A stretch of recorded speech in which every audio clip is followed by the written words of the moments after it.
Hello gamers from around the world, this is Boxenberger, the video game enthusiast from Germany, and I would like to welcome you to today's episode of the World of Gaming. And yeah, guys, it's just the two of us. Even though we wanted to get Gaming Forte on, he had to cancel on a short notice, but he only postponed, he didn't cancel, so we will have him in 2 weeks on. But that makes another show with just you and me, and you know what that means. Usually those are the long ones. How have you been, man? Yeah, I'm all right. Just been pottering along. Gaming where I can, as you know. I've been deep in it, but we'll get to the gaming side in a moment. Yeah. But yeah, I'm all right. That's good to hear, man. Good to hear. And let me also welcome everyone in the chat. The chat is already filling up with a lot of regulars and, of course, with a couple of new names here. So welcome to everyone. But also, of course, a big shout out to everyone who listens after the fact on the podcast services around the globe, on Spotify, on Apple Podcast, Google Podcasts, wherever you listen. I do hope you're gonna enjoy the show because it is an interesting one. Not a lot of big news, Dutch, this week. Not a lot of big news, but there have been quite a few interesting little news items that a lot of people did not mention this week on other podcasts. So, as always, we're gonna break them down, but first, we need to talk about our games of the week.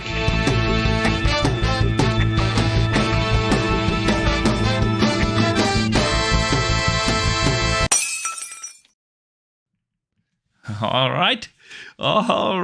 So, Dutch, I know what kept you busy because you finished Hogwarts, man. So, how did you like it? Yeah, I'm going for the 100% completion. There's 3 achievements that you have to start the game over to complete, but it shouldn't take too long. You've got to get to the map chamber is Slytherin, Gryffindor, Hufflepuff, and Ravenclaw. 4 separate achievements. So you have to play until that point. Until that point, you get to the map chamber at each one. Okay.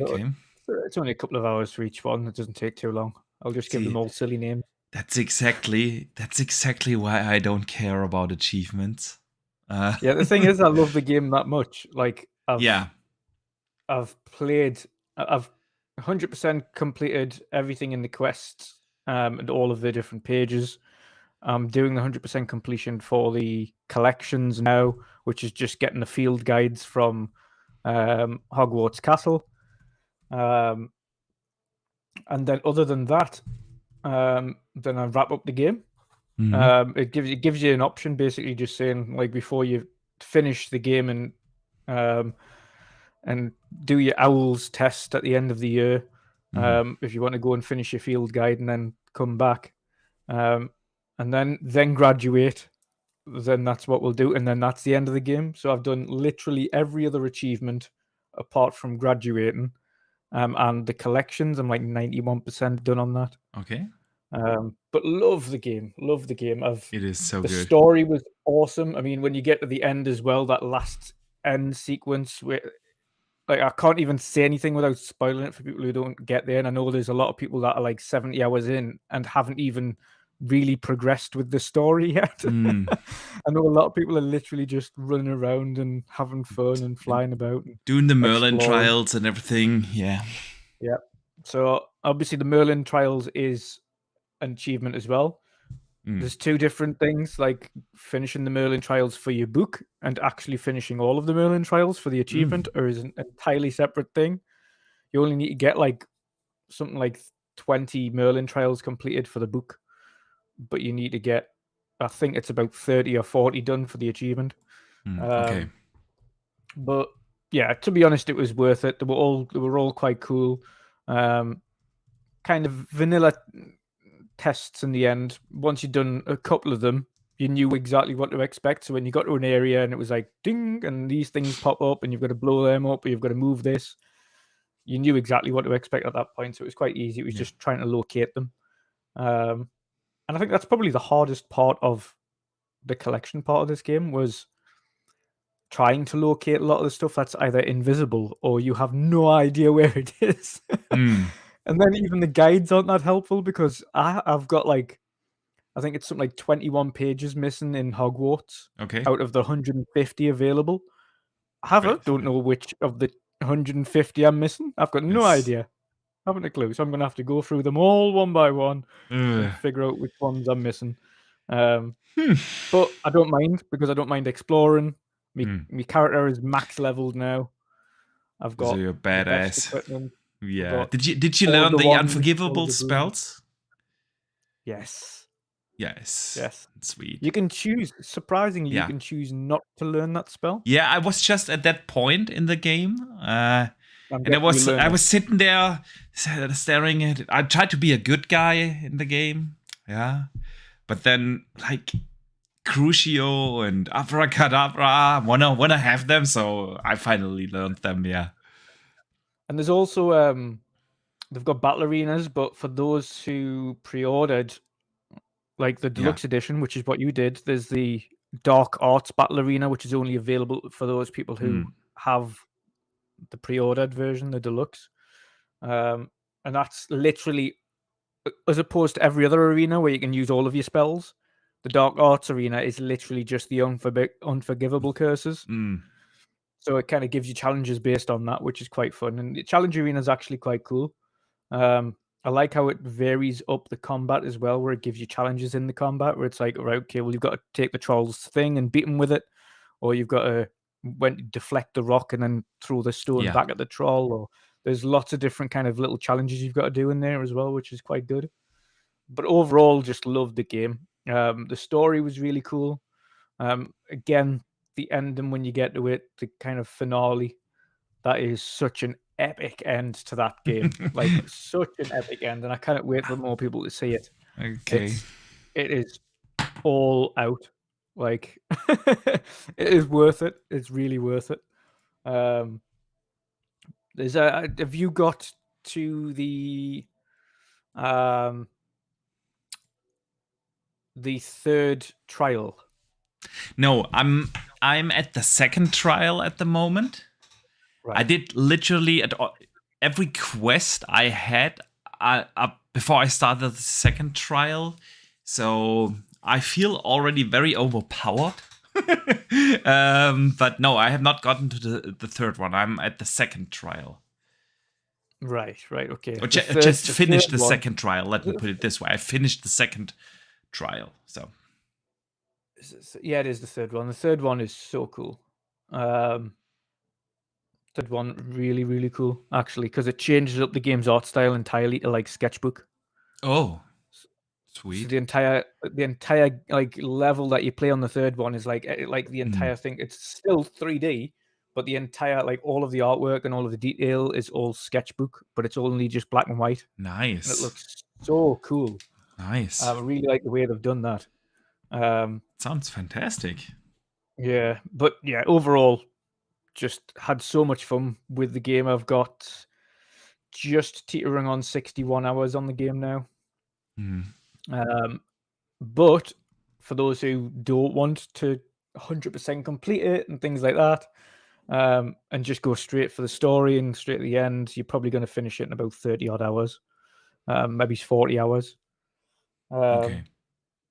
But for those who do want to do 100%, it's like 60 hours, which is still less than Assassin's Creed Valhalla. So yes, yeah, it definitely feels smaller than in Valhalla, and even if you don't wanna do a lot of the side stuff, I feel like this game it doesn't give you the feeling that you're missing out on things. Like in Valhalla, you always had like the feeling, you kind of have to do at least every second side quest, because otherwise you're not having the right level or whatever. And Hogwarts isn't that way. So if you're not into doing side stuff, the game it doesn't feel like you're missing out on the game. Yeah, I mean, so they've got the main story, and then they've got 3 relationship quests that you do that you'll all be doing, and they're all optional to a point. Sometimes their quests are the main story, and sometimes it's not. But they are all interesting stories nonetheless. They are. All They very are interesting. Definitely. Yeah. The relationship well quests, worth especially, they are very well written and definitely, absolutely. I really like Sebastian's. I think was probably the coolest one. As much as I liked, that's the one where you with the who has the friend, the blind friend, right? That's the Sebastian. Yes. Yes. Yeah.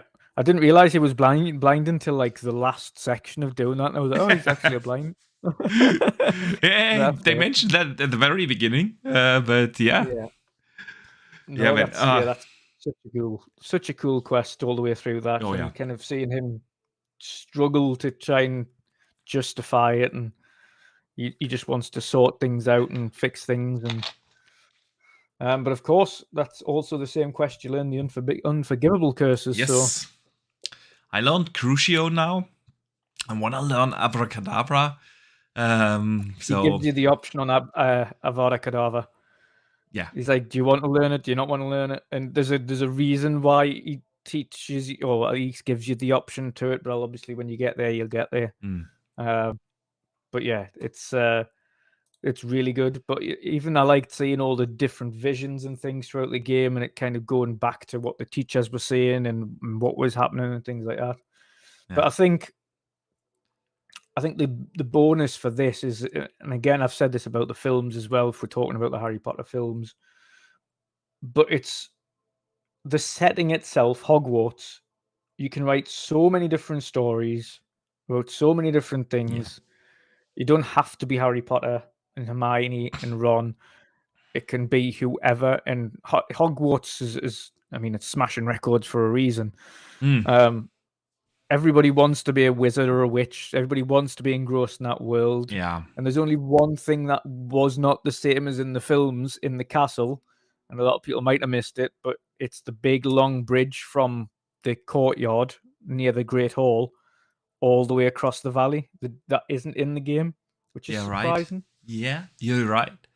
They have that bridge, that wooden bridge in the game, but they don't have the one out of stone, right? Stone. Yeah, that's the only one that they don't have in. I don't know whether or not that's intentional because it's set hundreds of years before this. Whether or not that stone bridge was an addition, like 100 years later or something like that. They added it to the castle. God knows. Who knows? But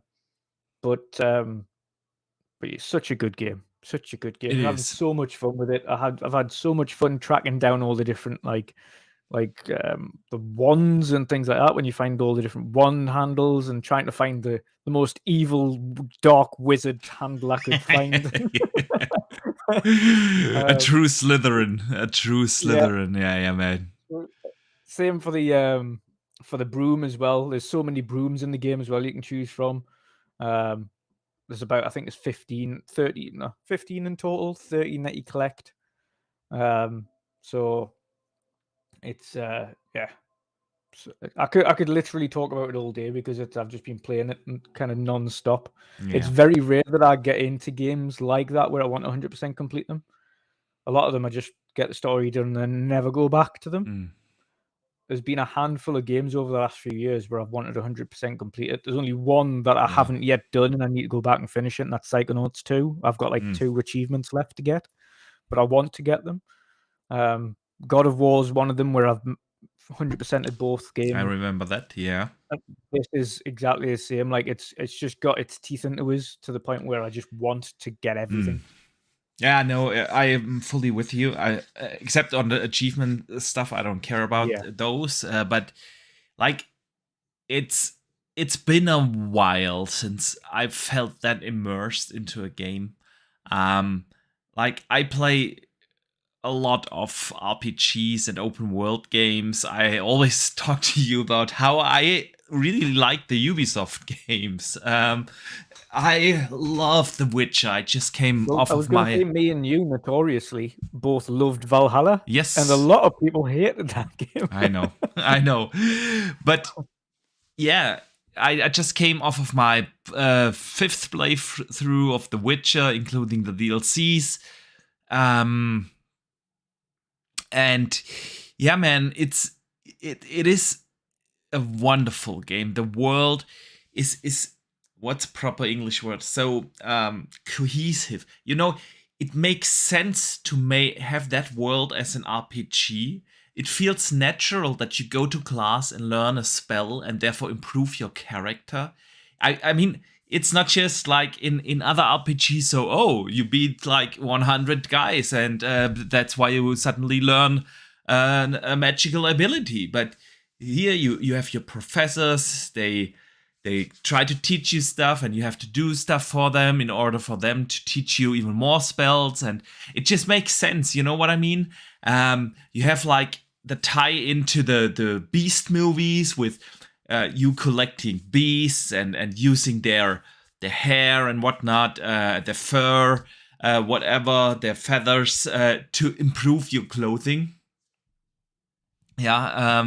So it all makes kind of sense in this world, and then it is just so colorful at the same time.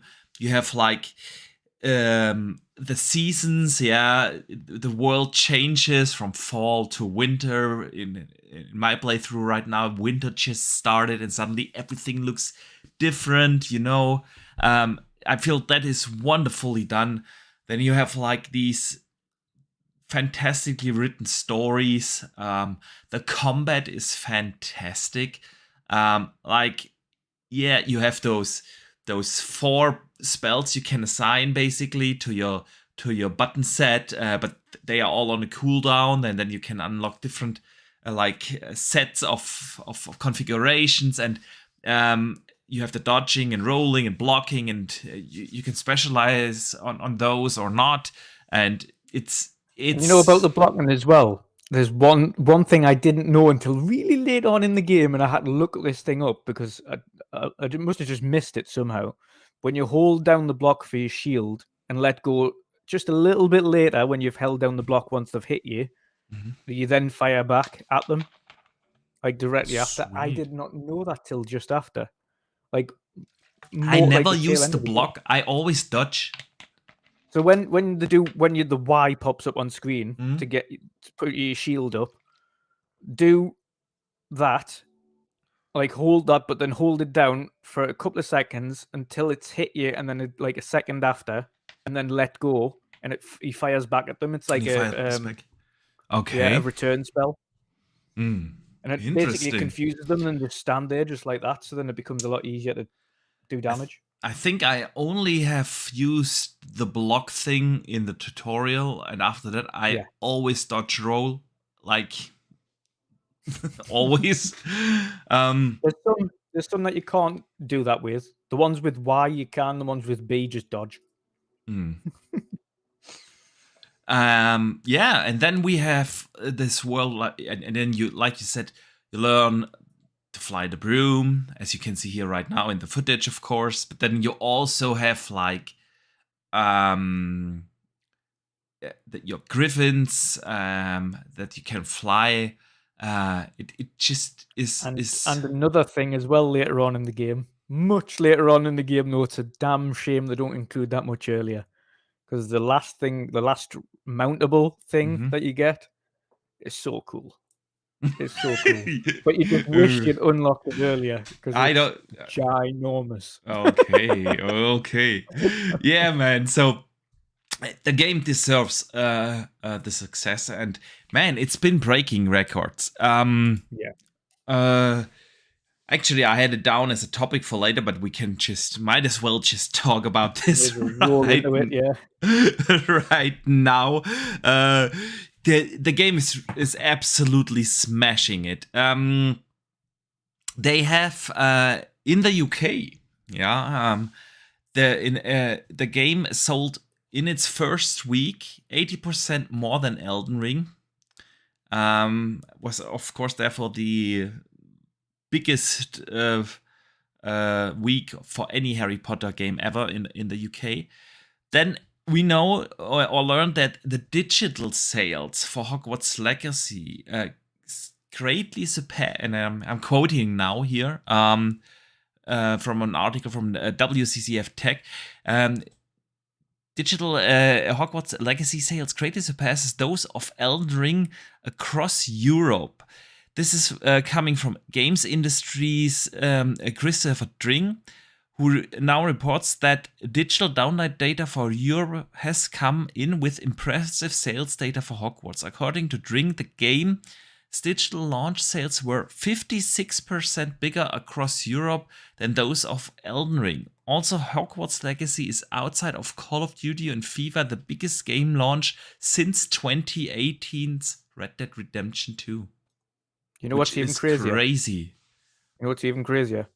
The Tell PlayStation 4, Xbox One, and Nintendo Switch versions aren't even out yet. They are not even out yet. It's basically only PC and current gen consoles. True that, man. True that. It's which is nuts. Which is absolutely nuts. Definitely, definitely. And we know that like Elden Ring in its first couple of weeks did something like 20 million or something. It was like insane numbers. Yeah. So I have no doubt that this is gonna be probably the most successful game this year. Even when Starfield comes out, I know Starfield has also like the potential to become a super massive success this year. Absolutely, no doubt. Oh, absolutely, absolutely. I think the thing behind this, and a lot of people keep trying to say it's like this is what happens with like big IPs, but it isn't what happens with Spider-Man. It isn't what happens with all of those. It's literally very specific audiences where games like this just blow up. Yeah. The Harry Potter universe is one of those universes which are just insurmountable. If they do it right and the game is good, and in this case, the game's had rave reviews, aside from some of the controversy behind kind of some of the people. The game in itself, rave reviews, very few people had an issue with it. Loved it, in fact. But then you have a look at others in the area, and in that case, you've got maybe's Star Wars, when it was firing on all cylinders, would have been a mammoth title. Like Jedi Survivor, I expect to do very well. Yes. But it's not as big as it once was. Harry Potter, for instance, still in the UK now, for anybody in the UK who has Sky, knows that pretty much every other month, Sky have a dedicated channel just for Harry Potter, and it just loops every Harry Potter like on a full circle forever. No, Harry Potter is still a pretty big pop culture phenomenon. A lot of people grew up with the books and, of course, the movies and even the Beast movies. They weren't quite as successful.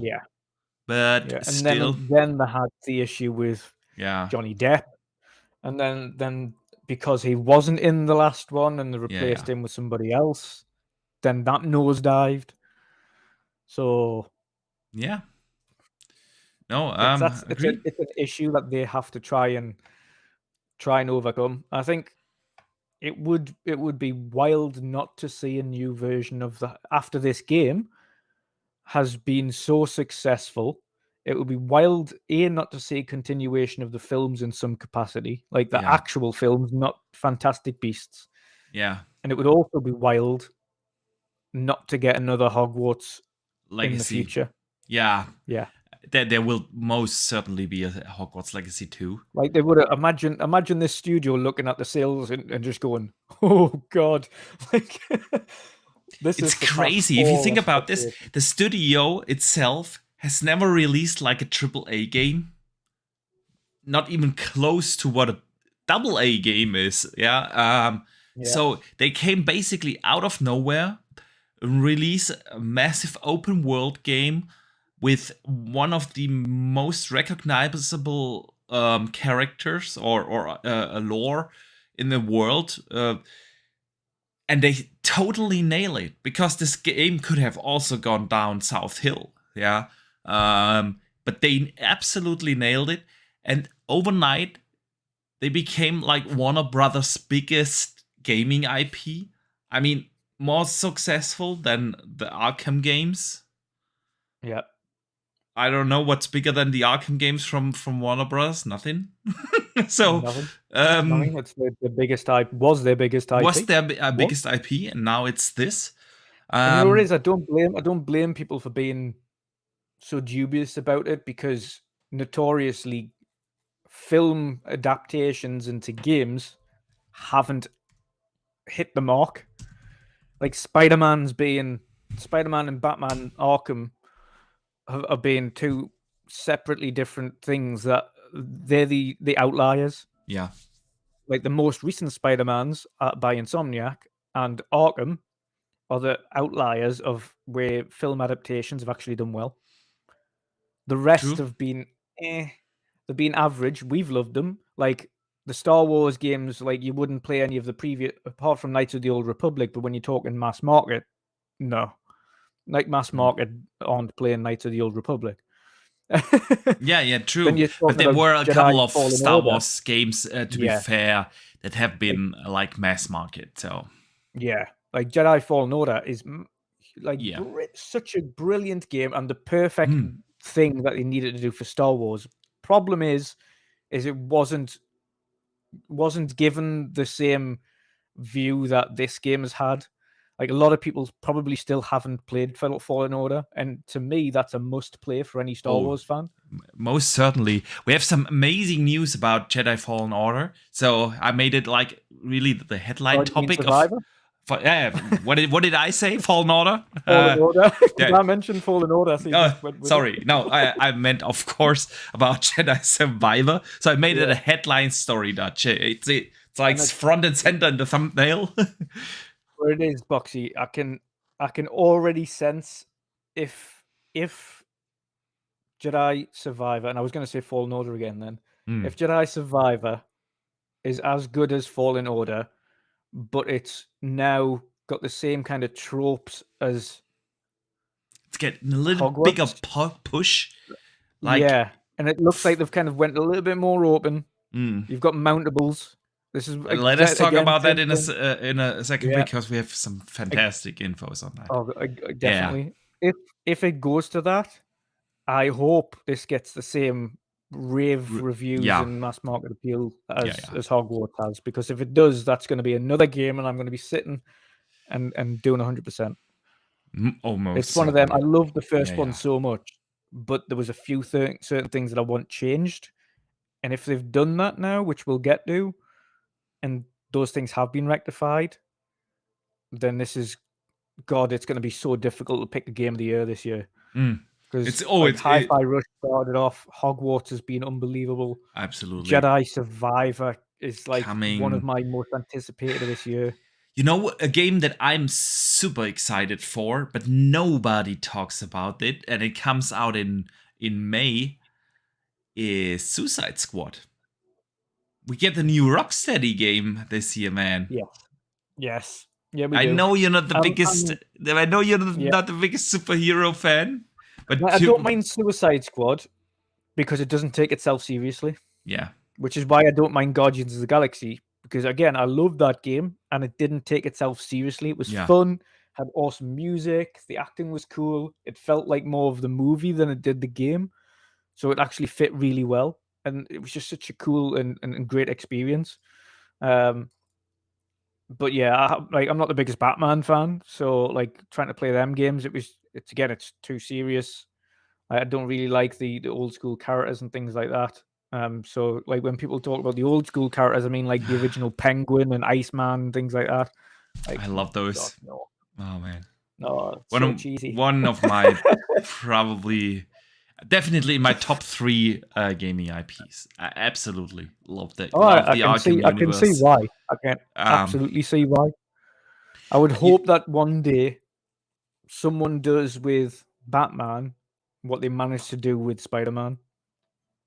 What do you mean? I know the Arkham games were really good, but I think one of the things about the Arkham games is just consistently playing all the time during the night time and like never really seeing the beauty of the world. I don't mind. I don't mind that at all because Batman has to be played at night. I don't mind that. And honestly, like an Arkham City is still one of the best games ever made. I told you that before. I only have 6 games that I rate a 10 out of 10, and Arkham City is one of them. That game, it's just fantastic from start to finish. Like the mood, the story, the side quests, the world, the combat, the writing. It is phenomenal. It still holds up, by the way, exceptionally. Now with FPS boost, and it's still the best showcase for what auto HDR can do. No man, Spider-Man can learn a thing or two from Arkham City. Most certainly. I would argue that way. With regard to Spider-Man, I've been, before Hogwarts dropped, Yeah. I've been making my way through that. And I've been trying to kind of, what I did want to do is just try and do everything in Spider-Man and as opposed to just finish the game. Because the achievements are super easy. Sorry, the trophies are super easy for Spider-Man. Like, there's not much to do on them, so I was going to just platinum that. And as much as I'm not a Spider-Man fan, like, especially the movies, for me, they're just like ultra cheesy. I just can't get away with the films. I've watched them a few times, and I'm just like, eh. Like, I don't get hyped for them. They're kind of just something to watch. And sometimes I just wonder why I put. But but at the same time, as much as I'm not a big Batman fan, I love the Dark Knight trilogy. I thought the Dark Knight trilogy was brilliant. Yes. The Joker, like the best Joker that there is, by far. The Bane segment, that was so well done. That was a little bit more gritty, but again, you see Batman during the day, and this is what I'm saying. Like, it doesn't always have to be at night, because it's quite plain that some of these more darker stories, like when you see with the Joker and with Bane, day, night, whatever, like, give us that world where these characters are involved properly. Like these more serious versions, not like the Jim Carrey version of the Joker where he's question marks everywhere and things like, or the Riddler, whatever he was called. Sorry. Honestly, did you see the Riddler in the new Batman? You know, the Batman. That's a Riddler. Scary as fuck. So yeah, man. Exactly what it should be, personally, because I think Batman in itself should be dark, should be gritty, should be. Like, that's why I love that's why I love the Arkham games so much. They have that dark, gritty setting for Batman. None of the characters are taken into silliness or something. And that's the reason I didn't like the original Batman films, because like Penguin was that was so cheesy. The first one with Keaton was good. The first two with Keaton were good. But then the first two Keaton ones were good, but it's just the villains were so god awful. I mean, that was different. I mean, it was a different area. Oh god, yeah. So it got really cheesy with the third one with Two-Face and Riddler, and Val Kilmer was Batman, right? And then the George Clooney as a Batman. It's just not. But then they with the Dark Knight trilogy, like you said, fantastic. And I really was surprised about the new Batman. Honestly, the Batman, the latest movie. Truly enjoyed that. It's the same as the Joker. They're both going dark and gritty, and that's how they should be. I'd love to see the Batman meets the Joker. And collide that universe. It needs to happen. Oh, it absolutely needs to happen. It definitely needs to happen. Let me briefly shout out Dave Ramos, who sends in the first super chat of the day. Thank you, man. He says, "Glad you folks are podcasters. Hola, folks." Appreciate you, man. We do podcasts just because of fun. I don't know about you, Dutch, but honestly, it's like it's so, on the one side, relaxing. On the other side, like, I'm really always looking forward to a Thursday to just, talk for 2, 3, or even more hours about gaming and everything with you, man. It's just and with the community, of course. By the way, in the community, guys, let us know in the chat what you have been playing. You also what else have you been playing apart from Hogwarts? Yes, or have you been thank like you, me thank and you. you've been playing everything? Thank you. Season 3 of Age of Empires came to an Welcome, end guys, today. to the world of Empires. It's my time again to talk about Age. And you know what, Dutch? You know what? I did something for you. Just for you and everyone else, of course, here. I recorded my last game of Season 3. And, we're going to switch over to this. So here we go, as you can see in the loading screen, still in Platinum rank. And I played that match yesterday.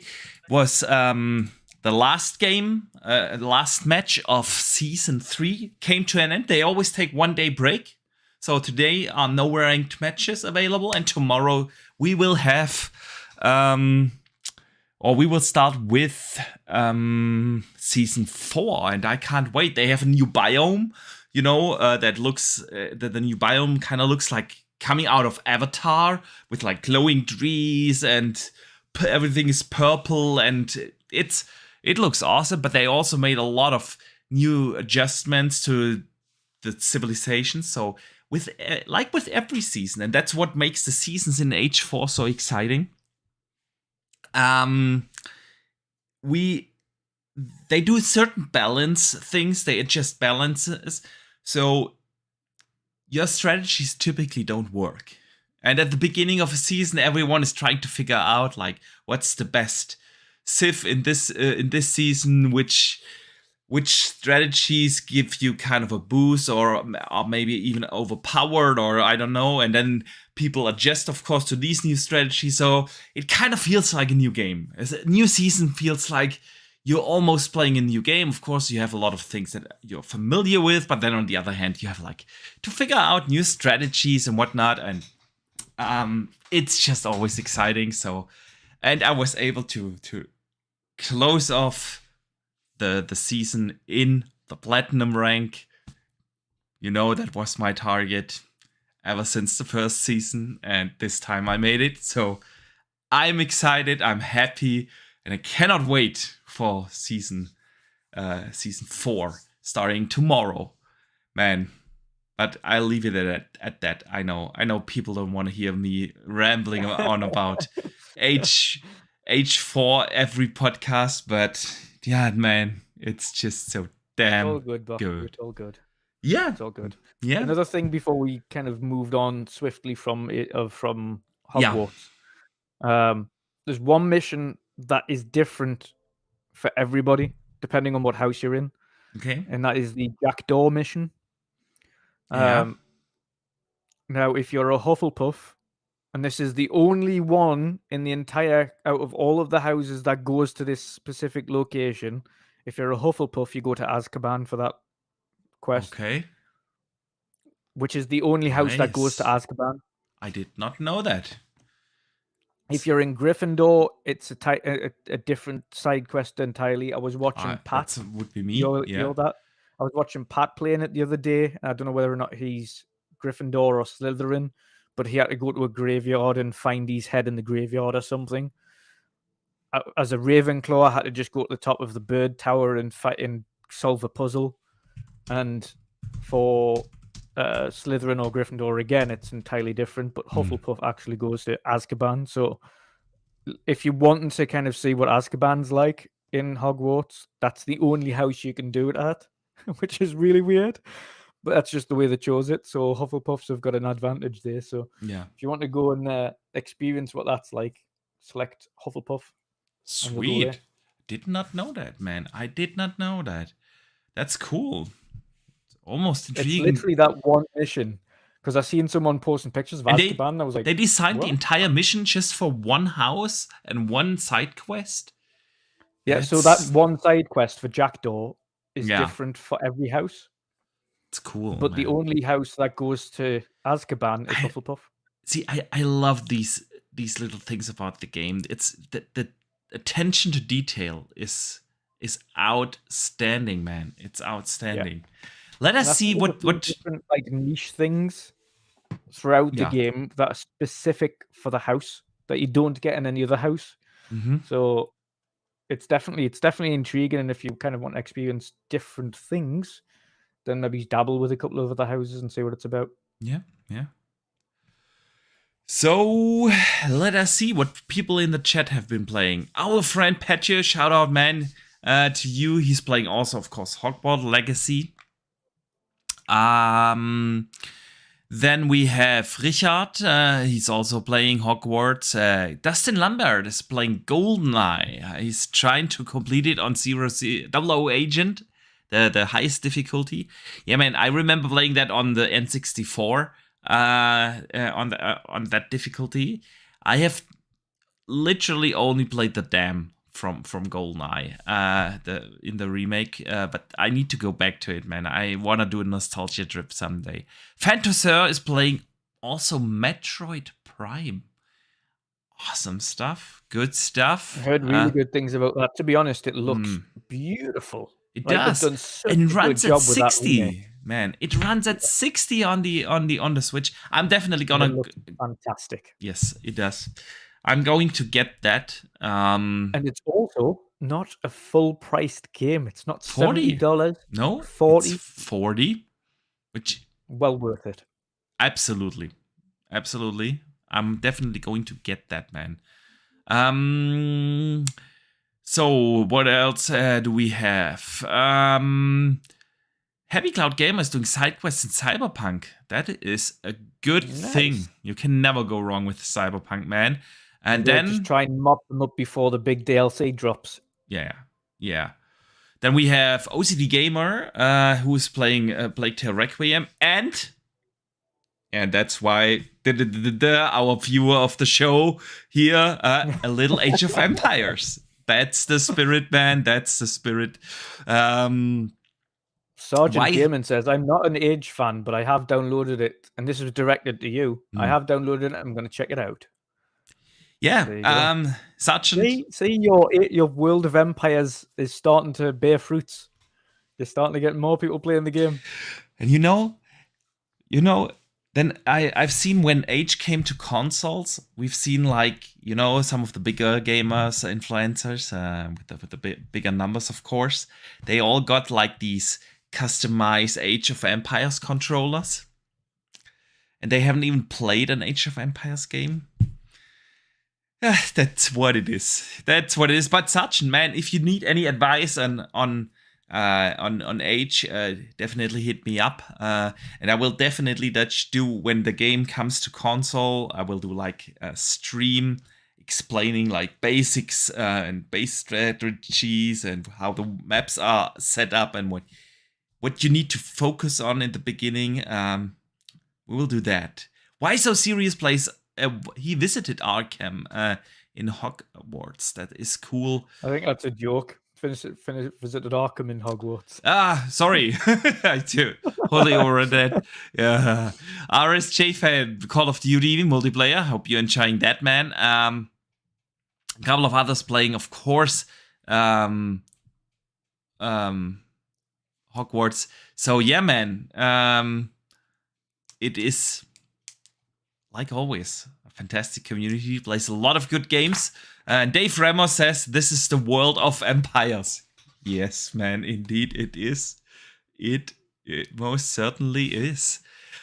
All right, Dutch, I think we are finally ready to talk about some news of the week.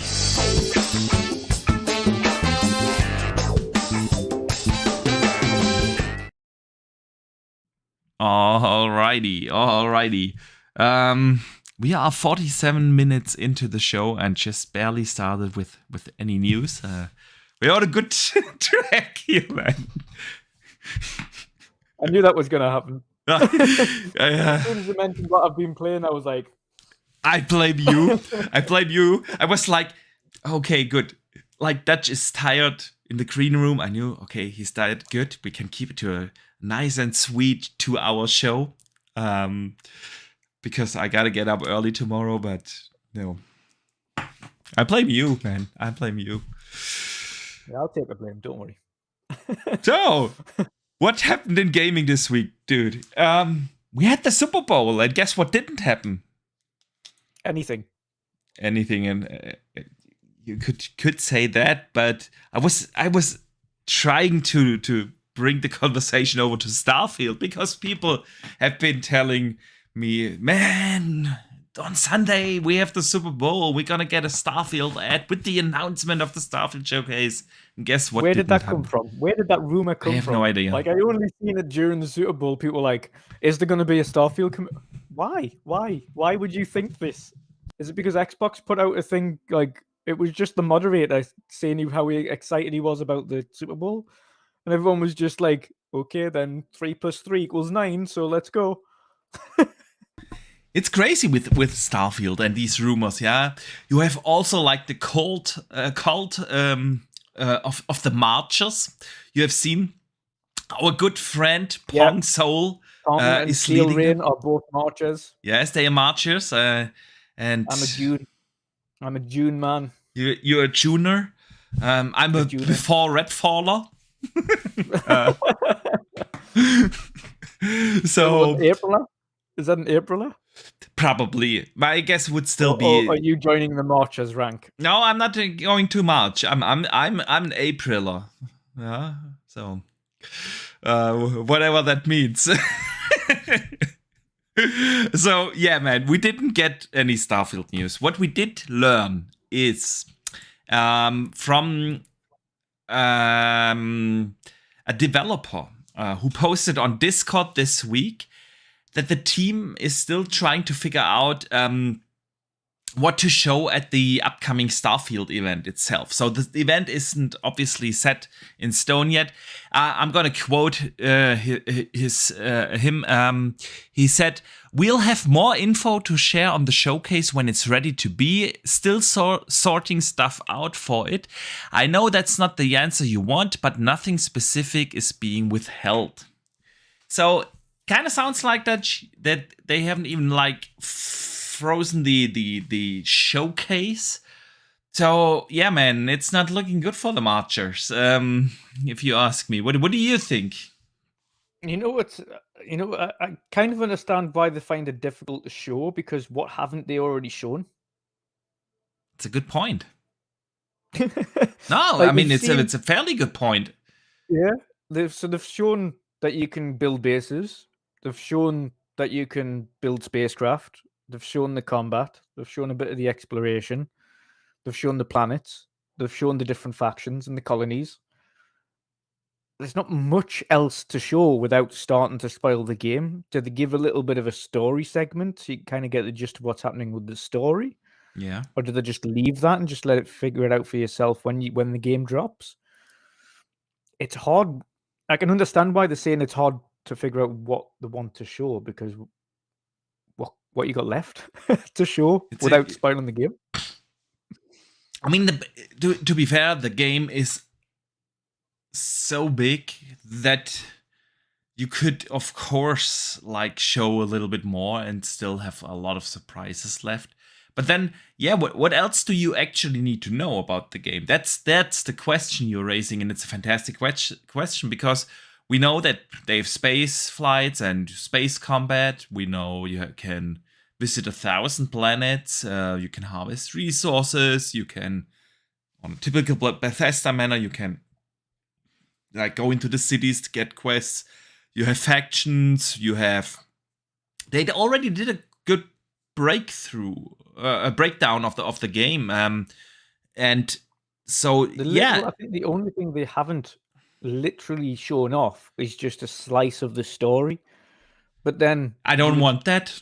Exactly. For what do I need to know about the story up front? That's the thing. Like, it's not even just that. Like, it'll be such a big story that a 10-minute segment won't cover anything. Yeah. Like, you couldn't show 10 or 20 minutes of the game story because that won't show anything.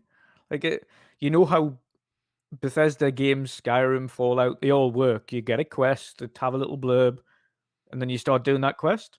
Mm. And then half an hour, 2 hours later, when you're coming to the end of that quest, then the story kind of materializes a bit more, and you speak to whoever it is that you need to speak to, and like in between, it's just combat or questing or looting or exploring.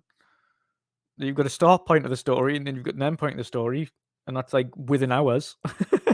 Yeah. So like, how would you mold like a story segment together for a video? It would have to be like a culmination of many hours boiled down into like a 15-minute Yeah. video. And then, like you say, you don't really want to see too much. They haven't shown gameplay. They have shown gameplay. They've shown combat, space combat, Yeah. crafting, building, a little bit of exploration. Fighting, everything. Yeah. So in and out of your ship, I would imagine you're just doing exactly what you do. You go into your ship, you'll be able to grab weapons, change your armor, and things like that. They and said then you take off. can't land the ship manually anyway. So it's like a sequence when you enter the orbit and then it lands and you just get out. So yeah, man, you're absolutely right. They have shown a lot already. Still, I think the game is still a little big enough so that you can do another 20-minute showcase without spoiling anything particular. You could go in, I don't know. For instance, what they have done in one of the development diaries, they talked about how they optimized the conversation system with the choices you can make and everything. Yeah, so they could show stuff like that. They could show, of course, a little bit more in depth about different, abilities you can learn, or your skill tree. Explain that a little bit more in depth. I don't know. There's a lot of stuff that you could do, and I bet that there are a couple of gameplay mechanics that they haven't shown just yet. So yeah, of course they could show a lot. The question really is, how close to launch do you want to have that show? And the age-old adage of building a vertical slice to show off. Yeah.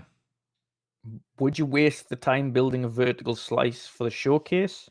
I don't think so, man. I don't think that Probably they not. are at the point where they have vertical slices. We have heard from multiple people that the game is playable from start to finish, so you don't have to make a vertical slice. The game is very much in the polish phase. It's more or less done. So I don't think that they would have to do a vertical slice for it. To Pyro in the chat as well, he says introduce a couple of factions or guilds you can join.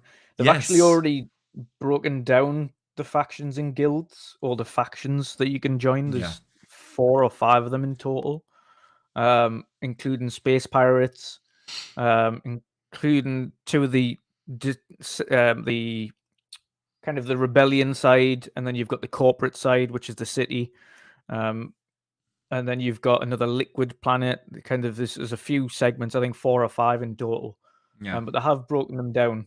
I've done a video on it before last year when the release date was still scheduled for November. That broke down all the factions. So on my channel, if you want to kind of see what those factions are, learn about them, you'll be able to do that. Highly recommend that video. That was fantastic. A fantastic breakdown. So yeah, man. For me, it's like, okay, when they do that showcase, it is really like a marketing event. You kind of have to do it within weeks of when you launch the game. You want to have like the hype from a showcase. The game looks phenomenal, They show the 60 FPS mode that everyone wants, and then you launch it like 2 weeks later or so, and actually have a full marketing campaign for it, because we know marketing at Xbox, kind of has room for improvement.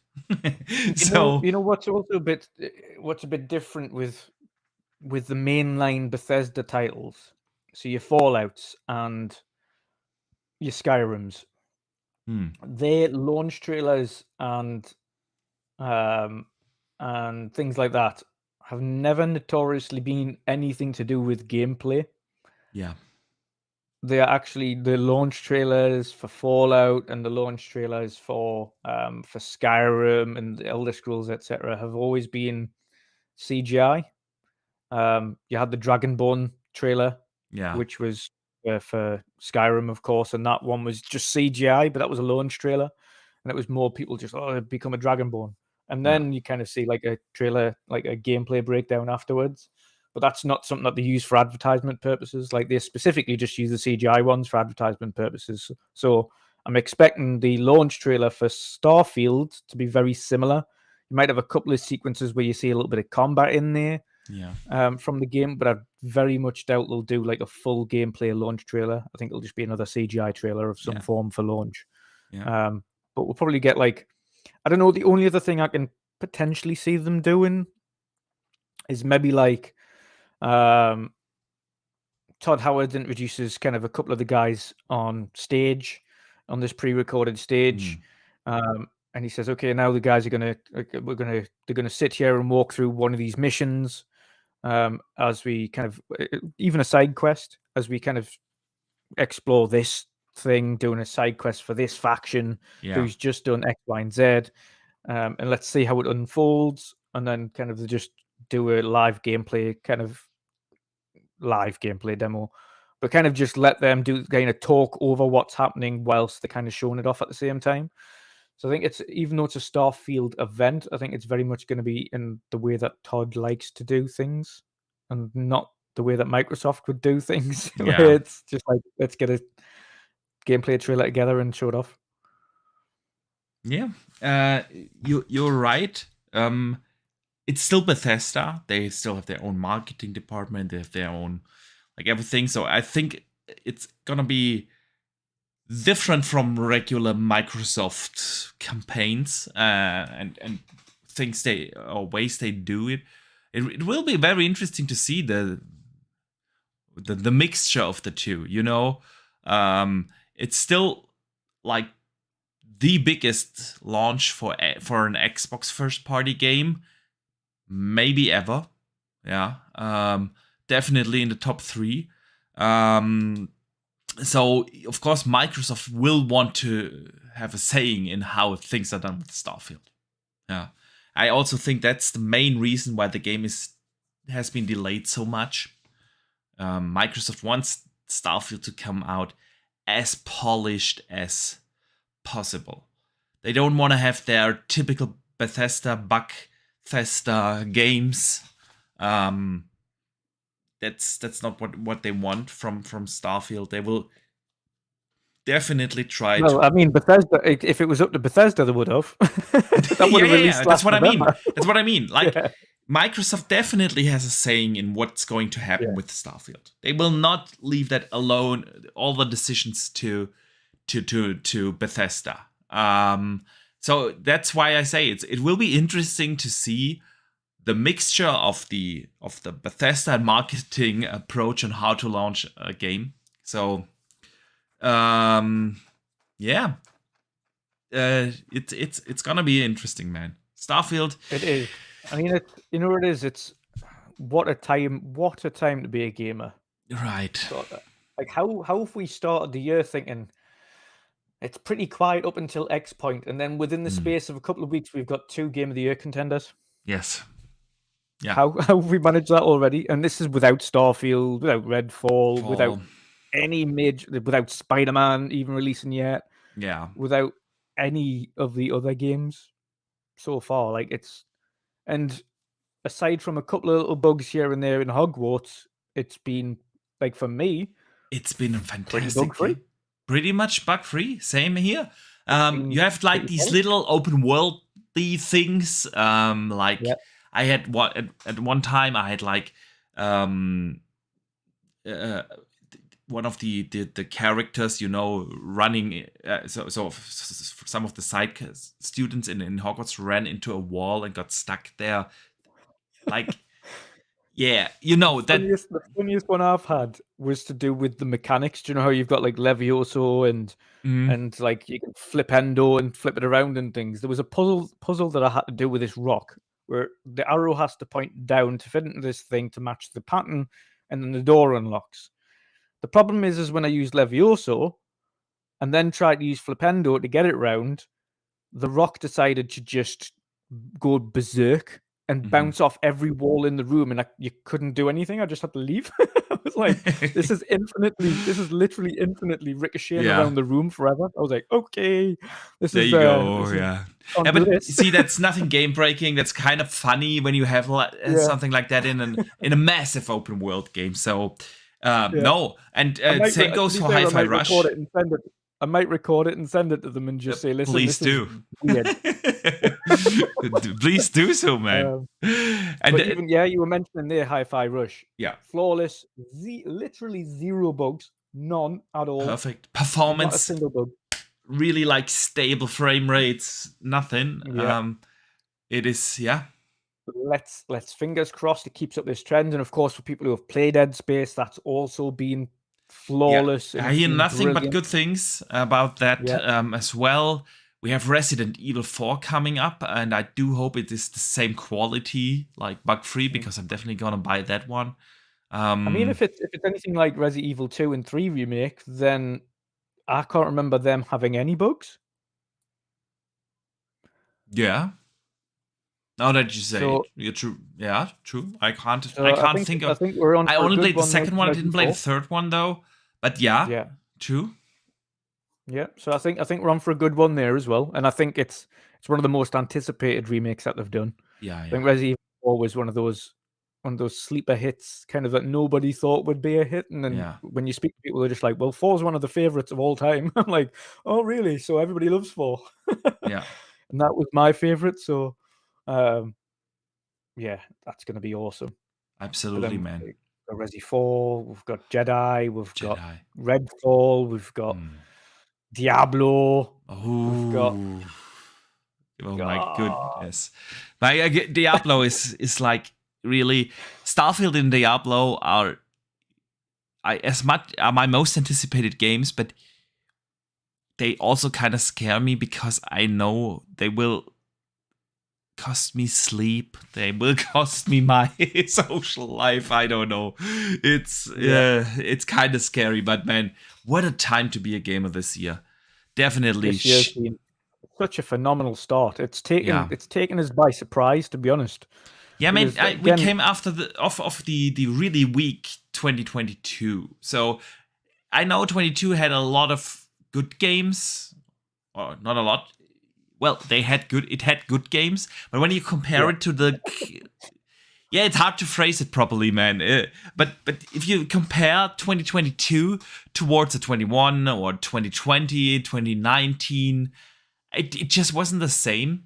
And 23 already like started this massively.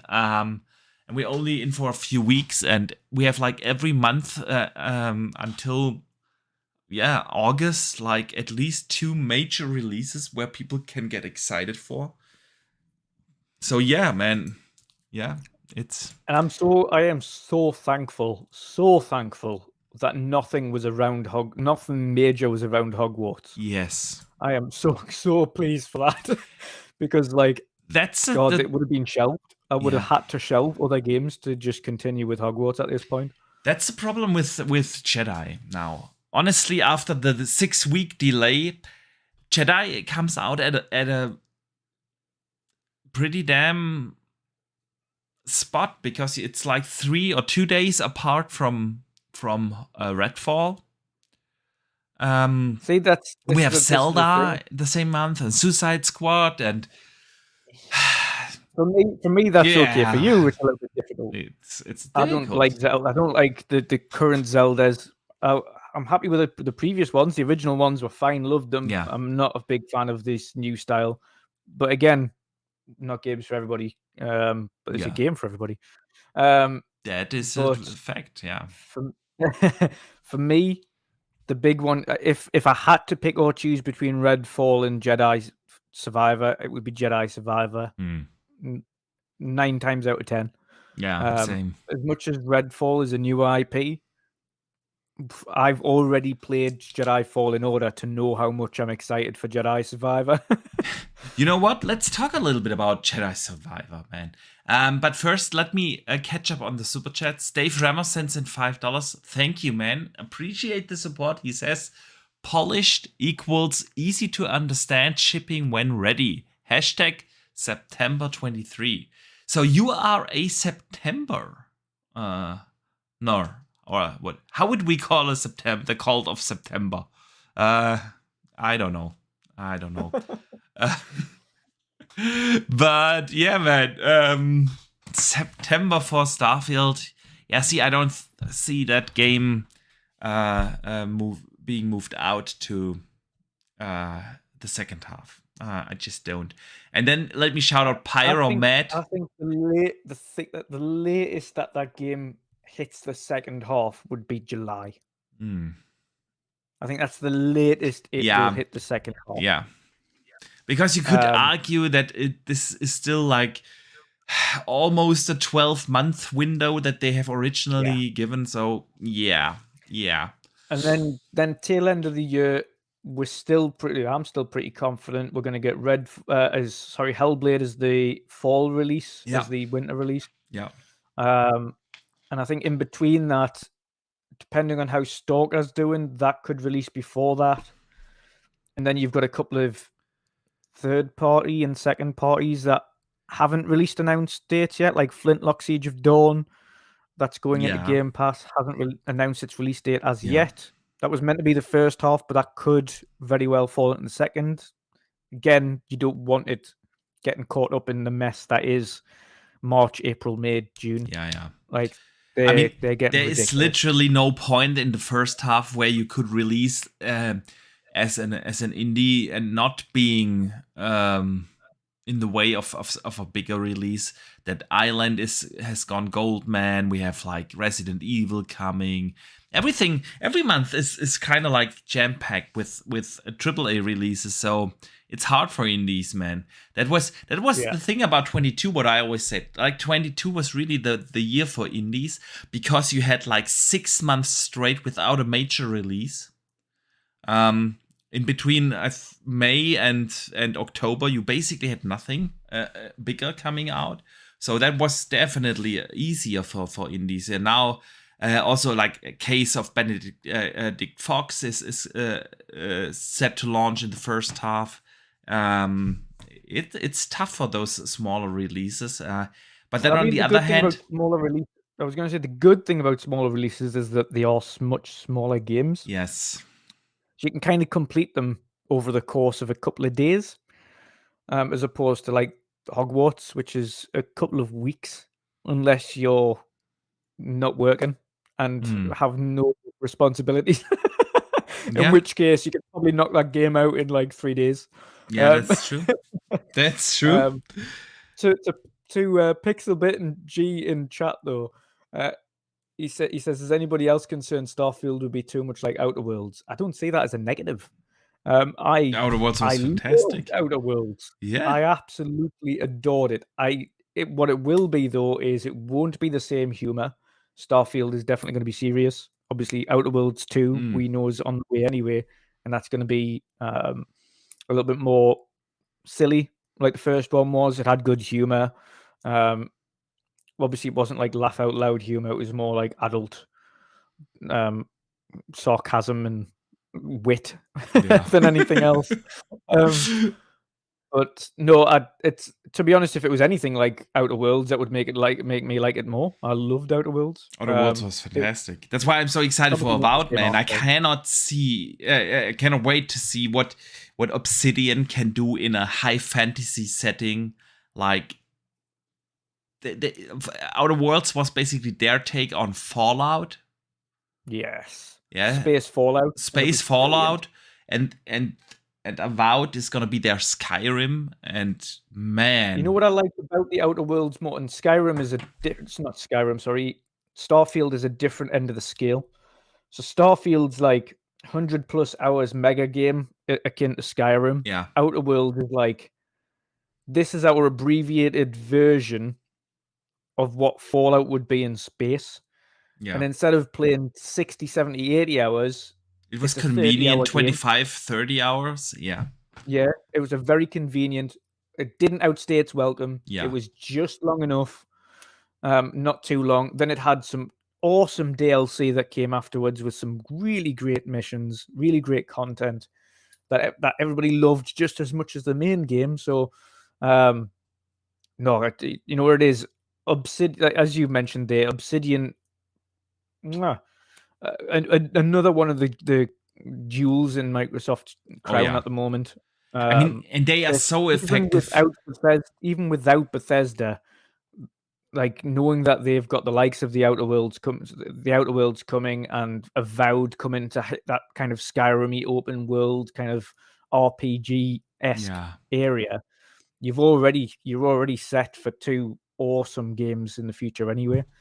Outer Worlds, but having this one. Bethesda coming in with a big Starfield, a traditional Bethesda title there, and then later on down the line, another Elder Scrolls, Yeah. and many other titles. It's just a lot of awesome stuff to look forward to. In addition to that, you have Fable coming from Playground. You have like In Exile. Man, I cannot wait. We do not talk enough about how excited I am to see what In Exile can do with proper funding. If you look what they have been, exactly the same. I'm exactly the same for Undead Labs. I'm exactly the same for Compulsion. I want to see what all these. See, on Compulsion, I'm still a little. I'm excited to see. I was going to say these are all companies that haven't notoriously had the funding, and they've had to kind of work with people to get some funding, but not as much as they probably would have done. And then when you have a look at what the team behind Psychonauts managed to do Microsoft gave them that funding and security, and they actually ended up putting the content in that they would have cut otherwise. If you have a look at the way We Happy Few started, and then what happened when they started working with Microsoft, and how We Happy Few ended. That game is so much better at the end, where it is now. I have no doubt. Was at the start. I preferred Contrast, their first game, though. I wasn't a big fan of We Happy Few. I have to say, I appreciate what they tried to do with the game, but I'm not sure whether it was simply funding or whether that formula just didn't really pan out to be the best. So that's why I say with Compulsion, I have very high hopes, because like you said, we've seen with the likes of Double Fine what they can do with additional time and money, and I have very high hopes for them. But their previous games have not convinced me like the In Exile games did. When I look at games like Wasteland, man, Jesus, that was with the low funding, amazing. Or when you look at State of Decay 2, boy, was that addicting. And that was with all the bugs and all the issues. And I hated this game, man, because I was like, literally every night, it was like, one more house. I'm only gonna loot one more house, and all of a sudden it was 3 a.m. and I was sitting at work the next day, like, okay, today I'm not gonna put on the Xbox. I'm not gonna do it. But then, like, I couldn't resist, and it was like such an addictive formula. So seeing those studios, with the funding, I cannot wait, man. Undead Labs, very high hopes for those guys. Oh God, especially when I know that Coalition's working with them as well now. Like, like I'm so looking forward to seeing their true vision. Like, State of Decay 1 was like the indie darling. It hit off in the right notes. It was a brilliant survival, a true survival game with permadeath for the characters and things like that. And people loved it. They got the chance to make State of Decay 2. It still wasn't like, it was kind of in the middle of working with Microsoft, then starting to work with Microsoft. It was kind of a middle gap thing. So, and again, the state that game's in now compared to what it was, Jesus Christ, it's a difference. Like, they've had an entire next gen version kind of built up to it, where they reskinned the entire game with high fidelity assets. 4K 60 frames. They've added horde modes, Yeah. additional DLCs. That game has just grown massive now.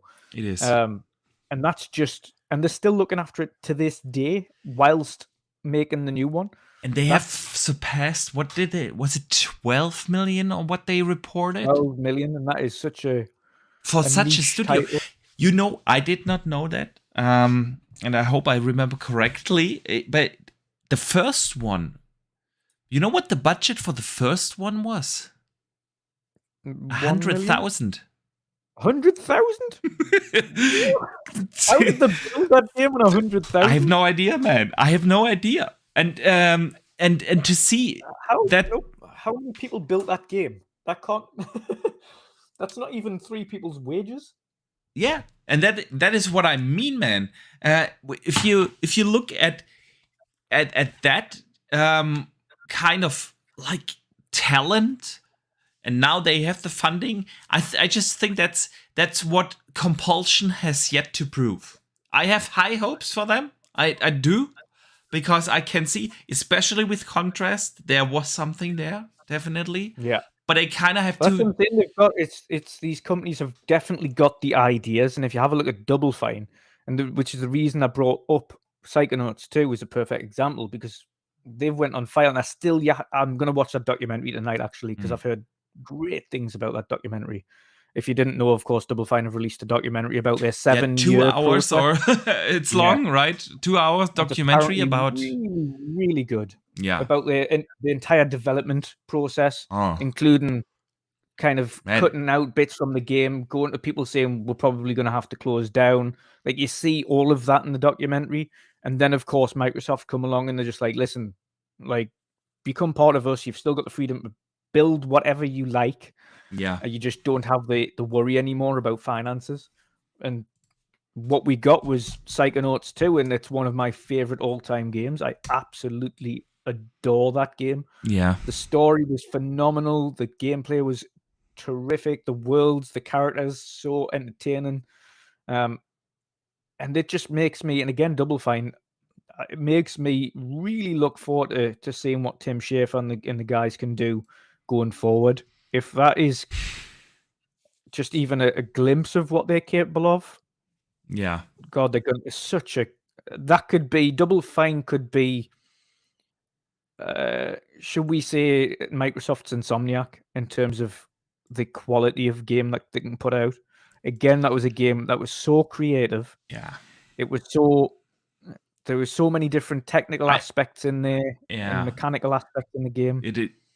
Psychonauts 2, my game of the year that year, beat out Halo for me in even age, because I only played the campaign that year in age, to be honest. But it's like phenomenal. I'm not sure if I would compare them to Insomniac though, because like you said, what makes them so special is the creativity, and it always has. Do you remember like Brutal Legends? Have you played Brutal Legends, where you play through the entire game and suddenly this becomes a real-time strategy game? Then it's like crazy what they put into there, and I think there is hardly a studio you can compare them to. But yeah, man, I need to watch that documentary as well. It's always great to listen to Tim Schafer, the head of the studio. I also love Tim Schafer does once a year Days of the Indies. Yes.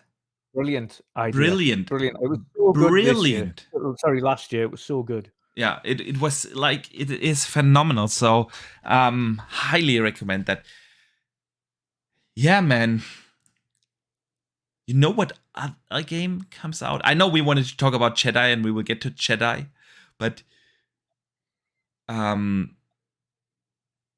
Stalker 2 also supposed to come out over the next months. And it kind of looks like the devs are very convinced that they still manage the original release window of first half. So, boy, this is, we keep saying, like, it's one of those games where we hope we can play it in the first half, but we absolutely understand if it can't. I think no other developer has a better reason to delay their game. Yeah. There's simply no other developer. Yeah. I was gonna say, if they were to come out with a post like that said, sorry, it's having to get pushed, like, I don't think anybody would be surprised. They'd be like, absolutely no problem. Like, you didn't even need to put this post out. Just you finish it when you can finish it, and we'll play it. Absolutely. And you know what? If they are that confident it comes out in the first half, I am absolutely playing that day one. And you know what? I had a couple of weeks ago contact with the community manager, and honestly, this is one of the nicest community managers I've ever been in touch with any gaming company. So kind, so open. Shout out to those guys, man. Honestly, I was so surprised, because when you're a little YouTuber like me and you reach out to some gaming companies, like half of them don't even reply. And from those who do reply, you get like literally bare bone answers to your questions, like sometimes one word or no comment or stuff like that, you know. So it was absolutely fantastic to have a community manager that kind. I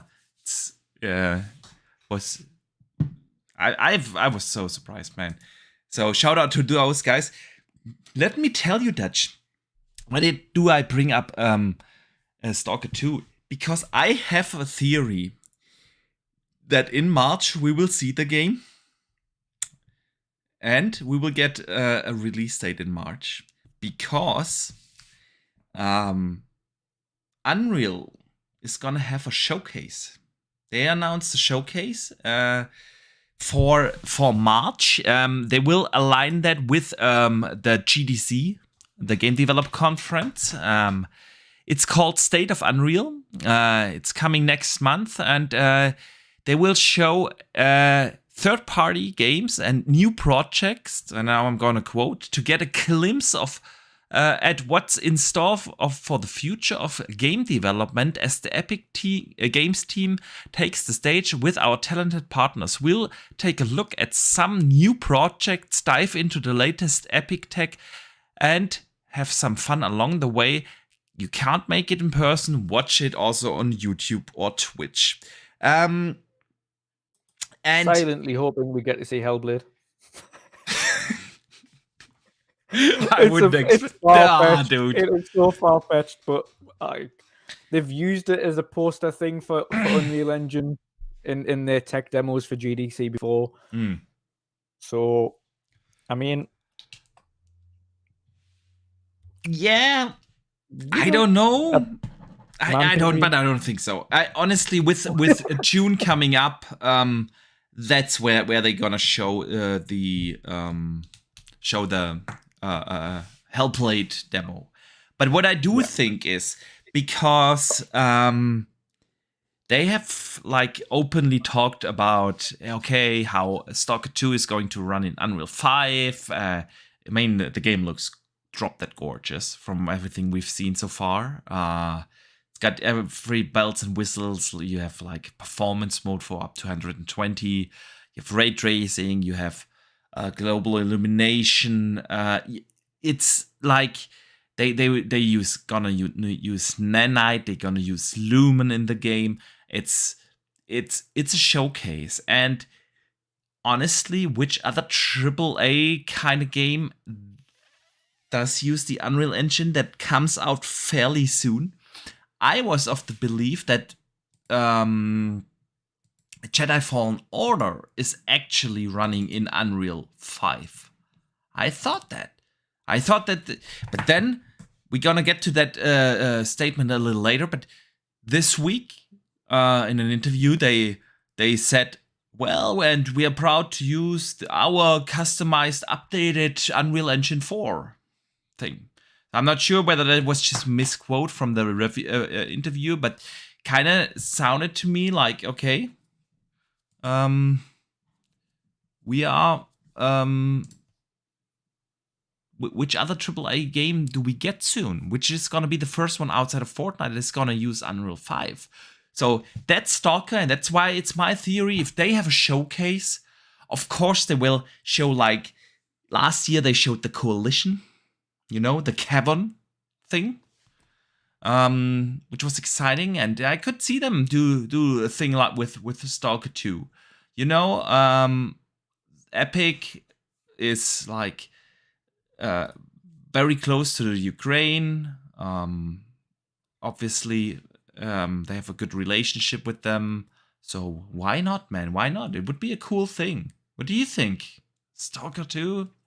Or what else do you expect to be there at this State of Unreal showcase? What other games could they show? It's hard to tell, really. It depends on what games want to be shown off. I suspect a lot of games that might be on PC only. Mm-hmm. There's a lot of PC only games that might be shown off. I don't know whether or not a lot of these first party games on other platforms would get shown off. So probably a lot of third party stuff. Again, last week here we had the cavern from the Coalition. Mm-hmm.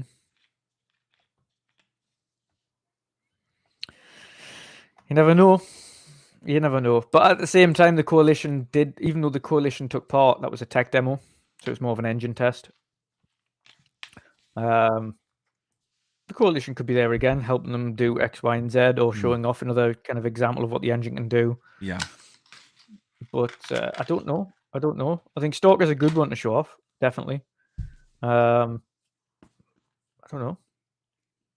What do you think? Outside of Stalker,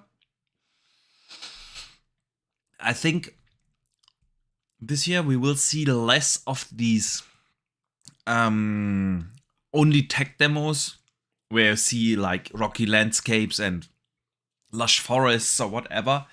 I actually think this time they are gonna show more games because we are closer to actually show games in action in Unreal 5. So I find it funny that now an engine has like this event. So I know we know we get a lot of bigger games going to use with Unreal. Yeah, The Witcher is gonna use Unreal now. Tomb Raider is gonna run in Unreal. Of course, tons of Xbox games use Unreal. So whenever you see like a game having technical issues, everyone is like, "Oh, just use Unreal there." And Unreal has become this kind of this thing within the gaming community to be big enough to be a platform on its own, if that makes sense, with them having now an actual showcase, a yearly one. It's the third one they have. That is actually being advertised as a showcase outside of GDC and everything. So,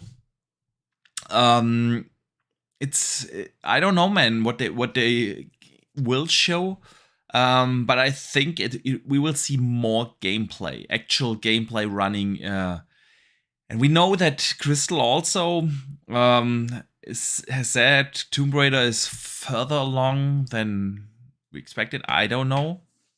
Could be that we see a glimpse of that. But I wouldn't be surprised, honestly, if we see one of these bigger titles, like either, like I said, Stalker or like Tomb Raider, or I don't know. Something in Unreal 5.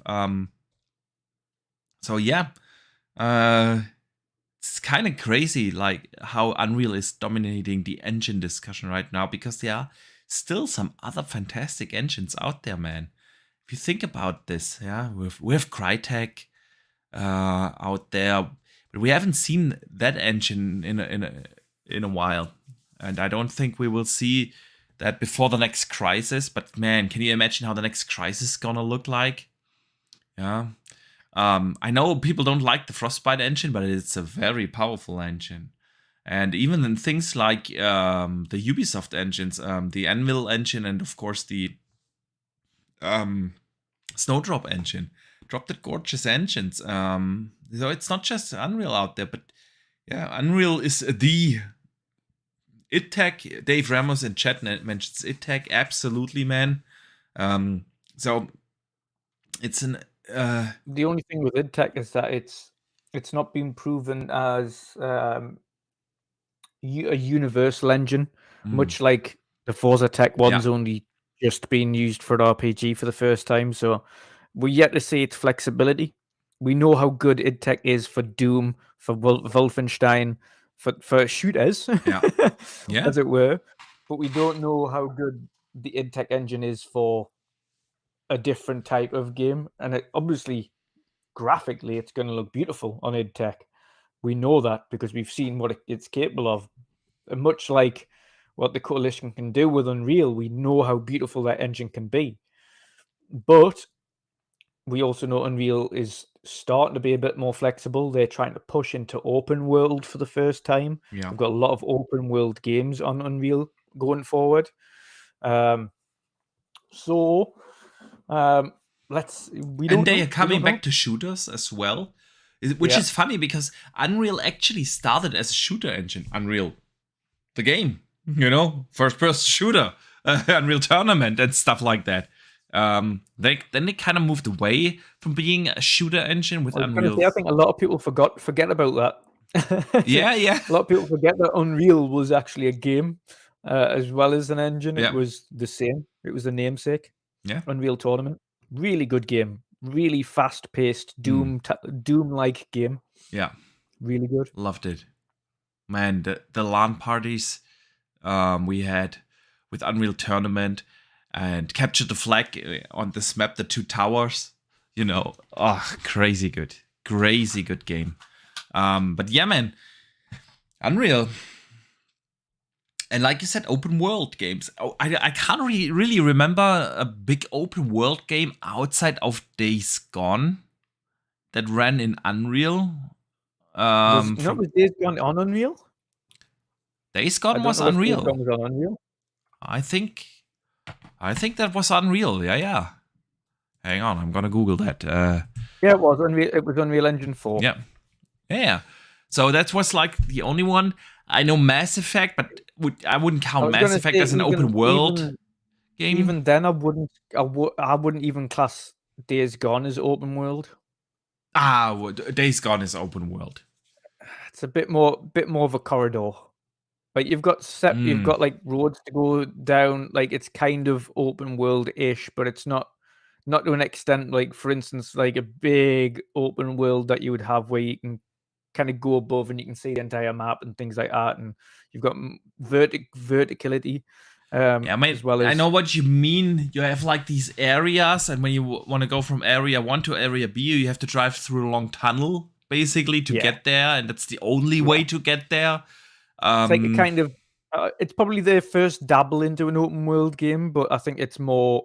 I would class Days Gone as semi-open world as opposed to an actual like Skyrim-esque open world. I'm not sure. I would disagree here because it's not like Witcher scale open world, put it that way. I would still class it as an open world because like has massive... The map is massive there. So, and you can do side stuff and collectibles and everything that open world I just wouldn't, like I say, I just wouldn't put it on what I'm trying to get at is it's not the scale of The Witcher 3, for instance, that is a massive open world game. Yeah. Days Gone is probably a fraction of the size of The Witcher, a mere fraction. And I think that's what Unreal Engine wants to get at, is something as capable enough, and I think the engine's capable now, because of course of all of this kind of high performing and things like they've got in the engine now, where you can just kind of mass generate huge land masses with huge rocky mountains and things at the blink of an eye. As long as your hardware is capable of rendering it all in. So I think they're aiming to go more along the Witcher scale of open world with their engine now, to see how much they can push that. I think that's what they provided the tools for. I think that's why they went with or signed something with CD Projekt Red. because they had a good engine, of course. The It's a red good engine was shout. fantastic. It's a Was good shout. fantastic. Yeah. Do we see a glimpse of, like, not an actual gameplay because it's miles off? Do we see a glimpse of a Witcher running on Unreal? No way. No way. Like a teaser? Like this is Not it. like No. we've just Nothing. Not at an Unreal showcase. No. That's gonna this is be. kind of the. Oh, are you still there? You're there. Good. You there?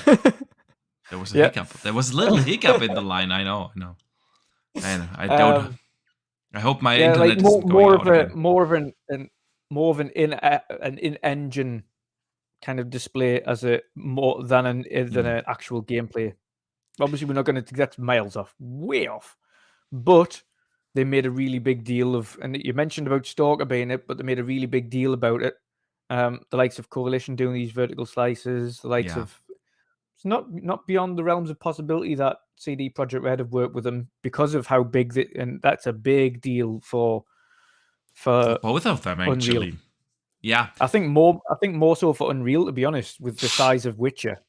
I think to get a game as big as The Witcher on for their kind of staple open world game going forwards on Unreal Engine. I mean, it is a signal into the industry. Okay, listen, Unreal is now at this point where you can easily create such a massive game. That's the message that they have sent out into the industry. If you want to create the next Witcher, the next Skyrim, the next whatever, that's the engine to go with. That's the message that And they it's are. not just like generic assets either. Like they've got hyper scanned, mega scanned assets in the engine now. So it's like hyper detailed worlds that can be created like really easily just from the assets that they've got. And they've made it easy for you to import mega scans in. And for those that don't know what a mega scan is, it's these huge hyper detailed photogrammetry kind of areas that you've scanned in, whether it be rock formations, whether it be trees that you've used photogrammetry for, whether it's the sky or whatever it is. They've made it super easy to put that stuff into the engine now going forward. Of course, photogrammetry is the only method of getting ultra realism in games, and mega scans and photogrammetry. And that's what we're seeing with. I mean, with even without paying, Hellblade, we know that's going down for the photogrammetry and hyperscan route, so that's why that's going to be ultra detailed. We know Witcher will probably make definite use of that going forwards, more so for the environments, I think, than the characters. But I wouldn't be surprised to see the characters being hyper detailed going forward as well. We've seen what, as you've mentioned, Stalker 2 is doing with the character detail. Like they had a whole segment on look at how many teeth this guy's got in, and you can change his teeth color individually. You can have a gold tooth. You can like this is the level of detail the engine's capable of. So yeah, what we'll see at the showcase, God, it could be anything, but I think if there's a glimpse of, okay, this is kind of The Witcher running on Unreal, even if it's a vertical slice, even maybe he's taken a part of the code from Witcher 3 and showing what it would look like on Unreal Engine 5 and saying, okay, this is what this small section of the world has been redone in Unreal Engine, just so you can see kind of what we're working on going forwards. You never know. You never know what kind of tech demos they can bring out, because that's essentially what this Unreal thing is going to be. I think, as you've mentioned, there's going to be a lot of trailers from PC games. There's potentially going to be Stalker 2, but I think predominantly the Unreal showcase is going to be tech demos, showcasing the engine, what it's capable of from their partners. That's true, but they also I'm with you with the PC thing. But where's my? There it is. We will show a glimpse at what's in store for the future of game development as the Epic team takes the stage with our talented partners. We'll take a look at some new projects and dive into the latest Epic tech. So yeah, definitely there will be partners on stage, and there will definitely be some games, at least to some degree, shown. So that's end of March, and outside of that, by the way, GDC is always exciting. I'm, you know that I'm a tech enthusiast. I'm someone I just like to understand how things work, and for me, GDC is like a second E3. Honestly, I'm always super excited to get the talks in from the developers, see how the magic is made that we enjoy every day. And GDC has become this really open platform where you have like the chance, even as someone who doesn't work in the industry, to get like super cool insights in what's the topic of the game developers, and what's the current discussion of the people that make the games, because it's always a different discussion than we usually have on podcasts and such things. So for me, GDC is always exciting. Can't wait, man. One more month, and we will find out. Absolutely. I'm looking forward to seeing more of what the engine's capable of. To this date, the only time we've actually seen Unreal Engine's capabilities in some way, shape, or form is in a game that a lot of people didn't expect, or kind of should have expected, because it's their only big game, their And own it's game, and that's Fortnite. Fortnite. And we've Yeah. seen how transformative that has been just for Fortnite. Like, it is night and day difference between what is there on Fortnite now versus what it was before they brought in the Unreal Engine 5 version.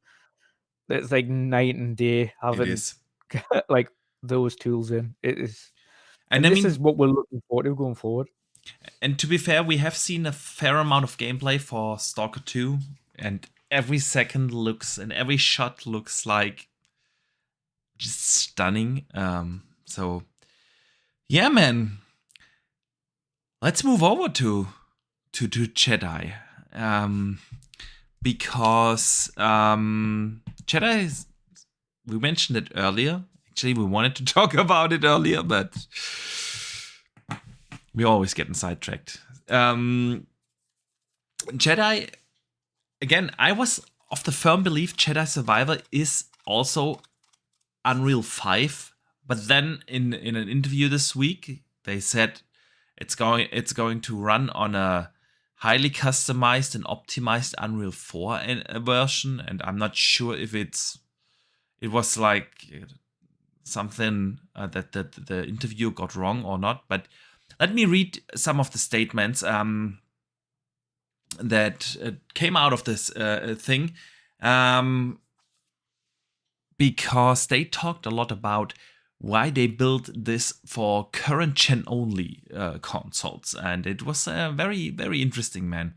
They said, of course, like things like Jedi Survivor is gonna have larger maps, a broader enemy variety that just wouldn't have been possible on the previous gen.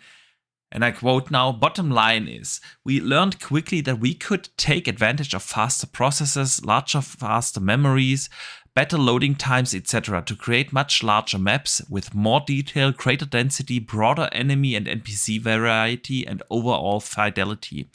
These features aligned perfectly with how we wanted to push the game. We didn't want to break what we did in the first game because it was well received, but we wanted to evolve and enhance the experience. This new generation allowed us to do exactly that, and I believe it translates to a true next gen experience in the Star Wars universe. I mean, I know you're a big fan, and I thought that's why we make it a headline topic, put it in the thumbnail, because, man, hearing this, dropping the cross-gen support to not being held back, broader enemy variety, larger maps, fidelity enhancements.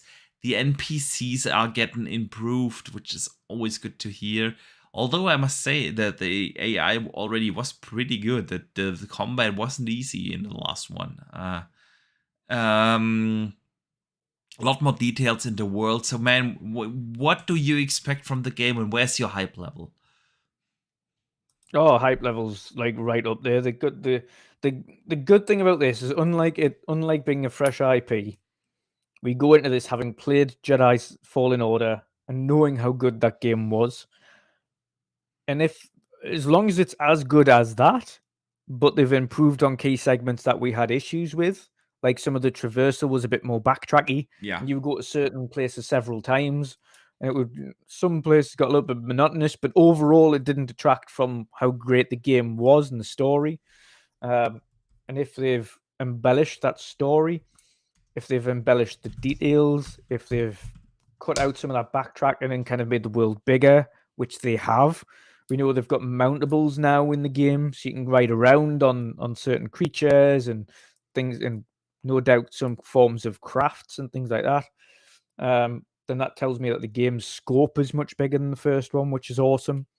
The engine being on Unreal Engine 4 doesn't bother us either. I mean, just this last week, we've been playing the living crap out of Hogwarts, which is Unreal Engine 4. Yeah. And again, that one's came out on current gen first, and later previous gen. That is going to be severely. Honestly, how are they gonna make that? I'm sorry, I'm going back to Hogwarts again, but how are they gonna make that game run on the Switch? I don't know. I have no idea, man. 720p, like that is 720p will be docked and handheld, and it'll be locked 30. It won't have a fidelity mode. It'll just be what we give you is what we give you. To be honest, if they manage to get the game running on the Switch, that in itself is a feat. Absolutely. It has the latest date out of all of them. The Switch is like June or July or something. Yeah. My brother was a bit upset because he still got the old Xbox One, but he wasn't a big gamer, so he just picked one up like second hand a while back. And he pre-ordered Hogwarts thinking he was going to be able to play at the same time as us. Yeah. And then he found out, he was like, no, like No. our version comes out in April. I was like, oh no. I mean, yeah, I understand that. Honestly, I understand that, because I have the feeling like, of course, Hogwarts is also targeting like the younger audience, and I would assume that probably a lot of the kids still have a last gen console or their Switch in their rooms, and for them not being part of the conversation right now, of course, that kind of sucks. But on the other hand, what I'm glad they haven't done for Hogwarts is restrict the current gen versions which were ready from being released, whilst they continue to optimize the other versions to be ready for the other platforms. I feel like that's the way Cyberpunk should have done it. Which is what they did. They didn't want to leave the previous one out, even though now Phantom Liberty is going to be next gen only. What they should have done in retrospect is get out the current gen version and then get the previous gen version. But on the other hand, at that time, the consoles have only been out for like a month or so, and were very impossible to get. So I think if there's going to be I think Hogwarts is the perfect thing to showcase. If you're going to do a cross-gen game going forward, this is the way you do it. Absolutely. You get out the finished article of the current gen version first, which is, like we've said, other than your typical open world bugs, which you get from time to time where AIs kind of clip into scenery or get stuck or something like that. It happens.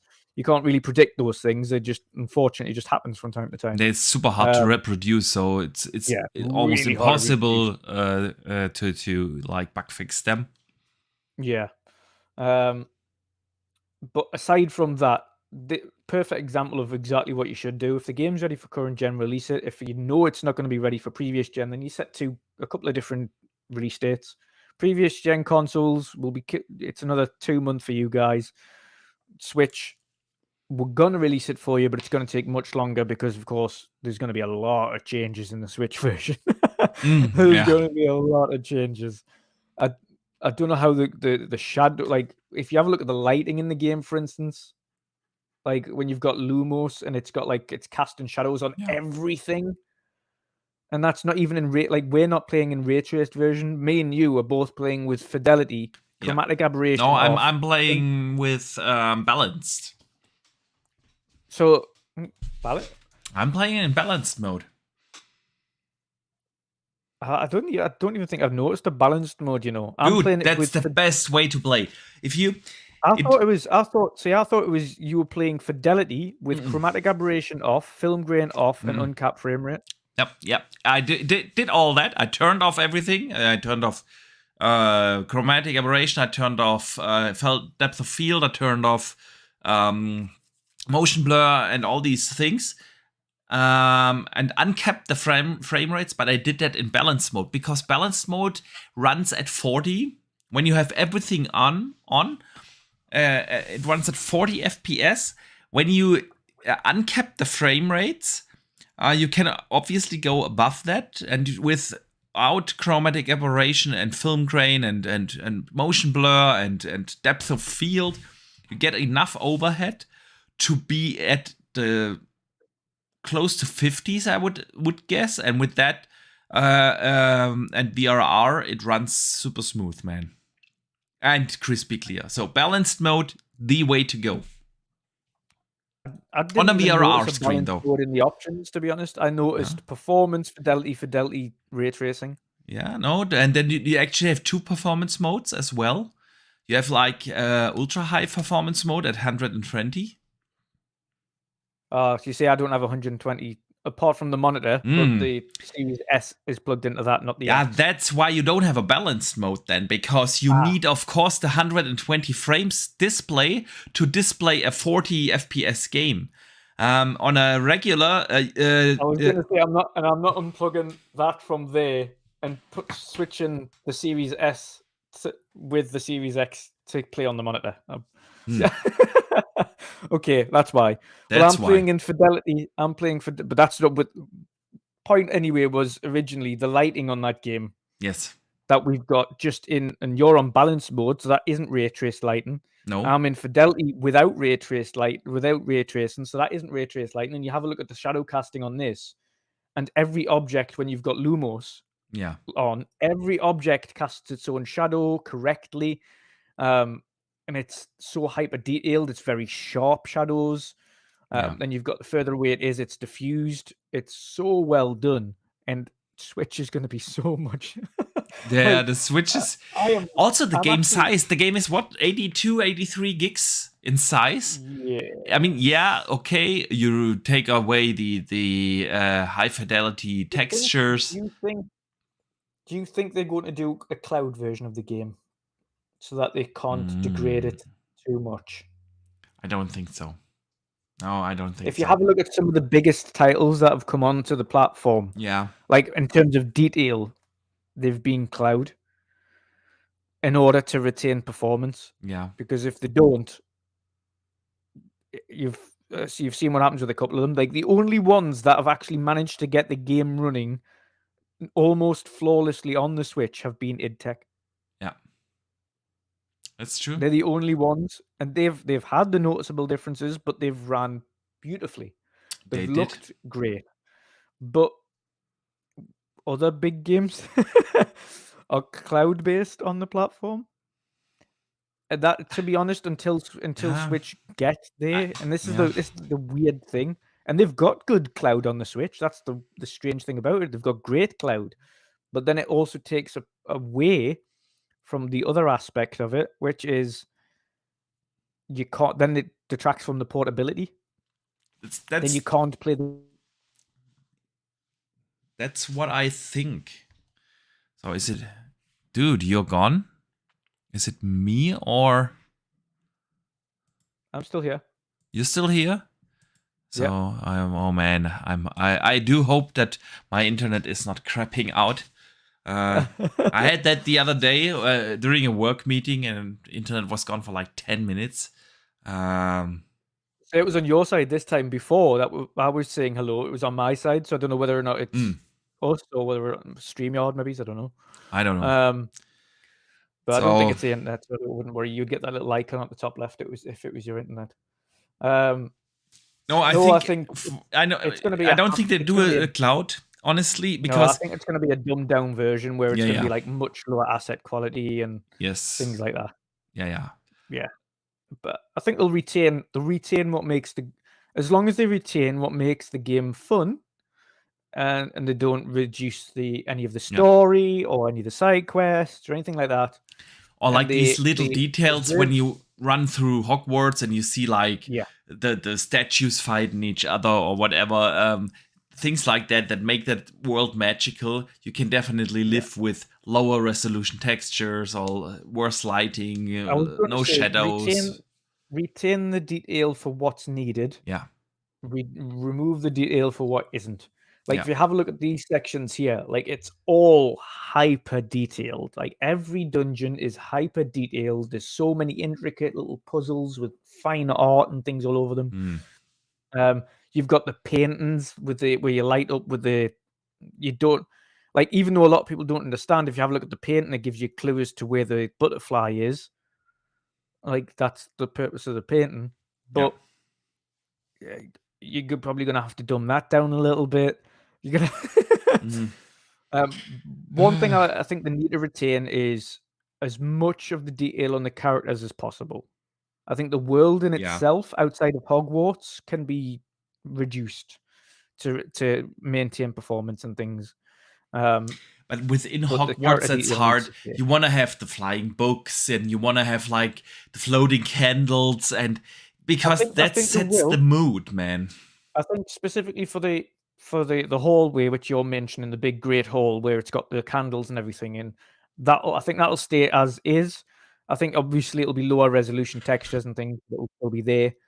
I think it'll just be the number of things in the world will be reduced.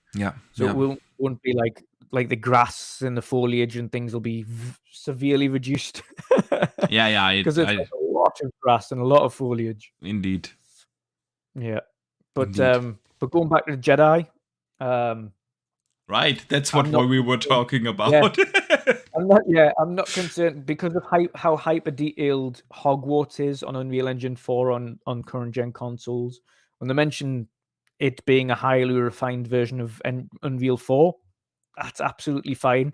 If they feel that they didn't need to make the jump to use the Unreal 5 things, I keep forgetting the name of the lighting in that. What's the lighting called on Unreal again? Lumen engine and the other one as well. If they didn't need to use those, which they probably didn't need, it's not like a requirement to have it. It's a fancy add-on, and yes, it looks great. But if they can get what they're going for without Lumen, then there's no need to make the jump to Unreal 5 for the entire game, which would set them back months to port over and make use of it. With how detailed Hogwarts is and how great the lighting is there and how great the ambience is, and I've got no concerns over how great Jedi is going to look on Unreal Engine 4. But yeah, hype level is through the roof. I am going to be, again, it's one of them games. If it feels as good as Fallen Order, but expanded, a little bit more open world, less backtracking, and more kind of just going with the flow and doing what you need to do. Maybe a couple of side quests. I do have the feeling that this game is going down this road because we know that they will have like mounts now. So obviously the areas are big enough that it's worth to have those. So I think that this is definitely something. What I do hope, man, what I truly do hope is that we have like, a level where we get into an X-Wing and then just have something like that in there.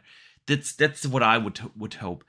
Because I always feel like when a game does something like that and breaks up like its core gameplay formula for a certain part of the game completely, that can be so fantastic. You remember like Halo going into space or something like that. Man, I do hope that they have something like that in the game. I do hope that they can carry over the fantastic combat formula, man, because that I think stood that what it out. is. I think they'll expand on it. Not Mm. only do I think they'll expand on it, but I think one of the things that they'll take into account in this one is the ability to dress as a Jedi and not as a Mexican. I don't want to Yes. be wearing your like typical Mexican trope ponchos. Like, come on! I know he Transmog was is like, the buzzword here. We need transmog. I love that, by the way, also coming back to Hogwarts, because I hate it when my character. I'm always, of course, going stats over looks. So in some games, your characters just look ridiculous.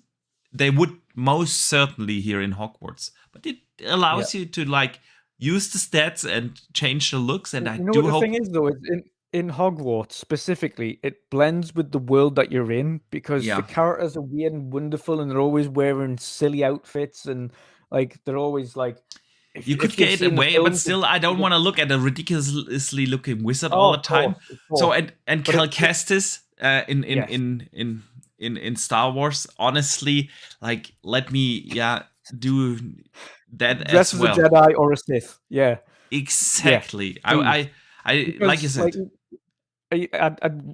going the entire game looking like Speedy Gonzalez is not Yeah. what I wanted to do. Nope, not at all. Not at all, man. So And the worst, like the further I got into it, the more ridiculous the ponchos got. It was like a bright orange one. I was like, oh god, I just look silly now. Like, what is going indeed. on? The only good thing was well, like that you could change like the colors of your lightsaber. That was one of the best things about it was the Yeah. fact that you could just make any lightsaber you want. You dual wield it. You could have just one lightsaber. You could have a broken one. You could have like a Sith looking And one. an orange one, man. I had the Yeah, orange any color you one wanted to. Yeah, because it was like a pre-order fantastic. bonus, and that looked phenomenal because and unique. So yeah, man. Let me shout out Dave But that's Ramos what I again. want. I want them. Yeah, I want them. Yeah. Much like Hogwarts, I want them to give us an abundance of cosmetic items to try. Yes. Whether or not you want to wear a visor like Darth, like a Sith Lord, whether or not you want to just wear it like all black like a Sith Lord, be all white, whether it be like your brown training garb, whatever it is that you want to wear. Like, let us just play around with these things. Give us lots of cosmetics and things to dress our characters up as. Because at the end of the day, we might be Cal Kestis and playing as Cal Kestis, but it's still what would be the first one wasn't an RPG, but this one's more akin to an RPG going forward.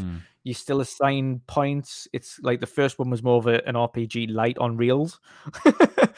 This one's very much, by the sounds of things, going down the more semi-open world with the bigger areas and rideables and things like that, and having more of that RPG cosmetic variants where you can kind of find new loot and dress yourself up a little bit more. And again, the lightsabers, if they had a lot of options last time, but if they add even more options to it this time, like refining the details on it or whatever you do, I don't know.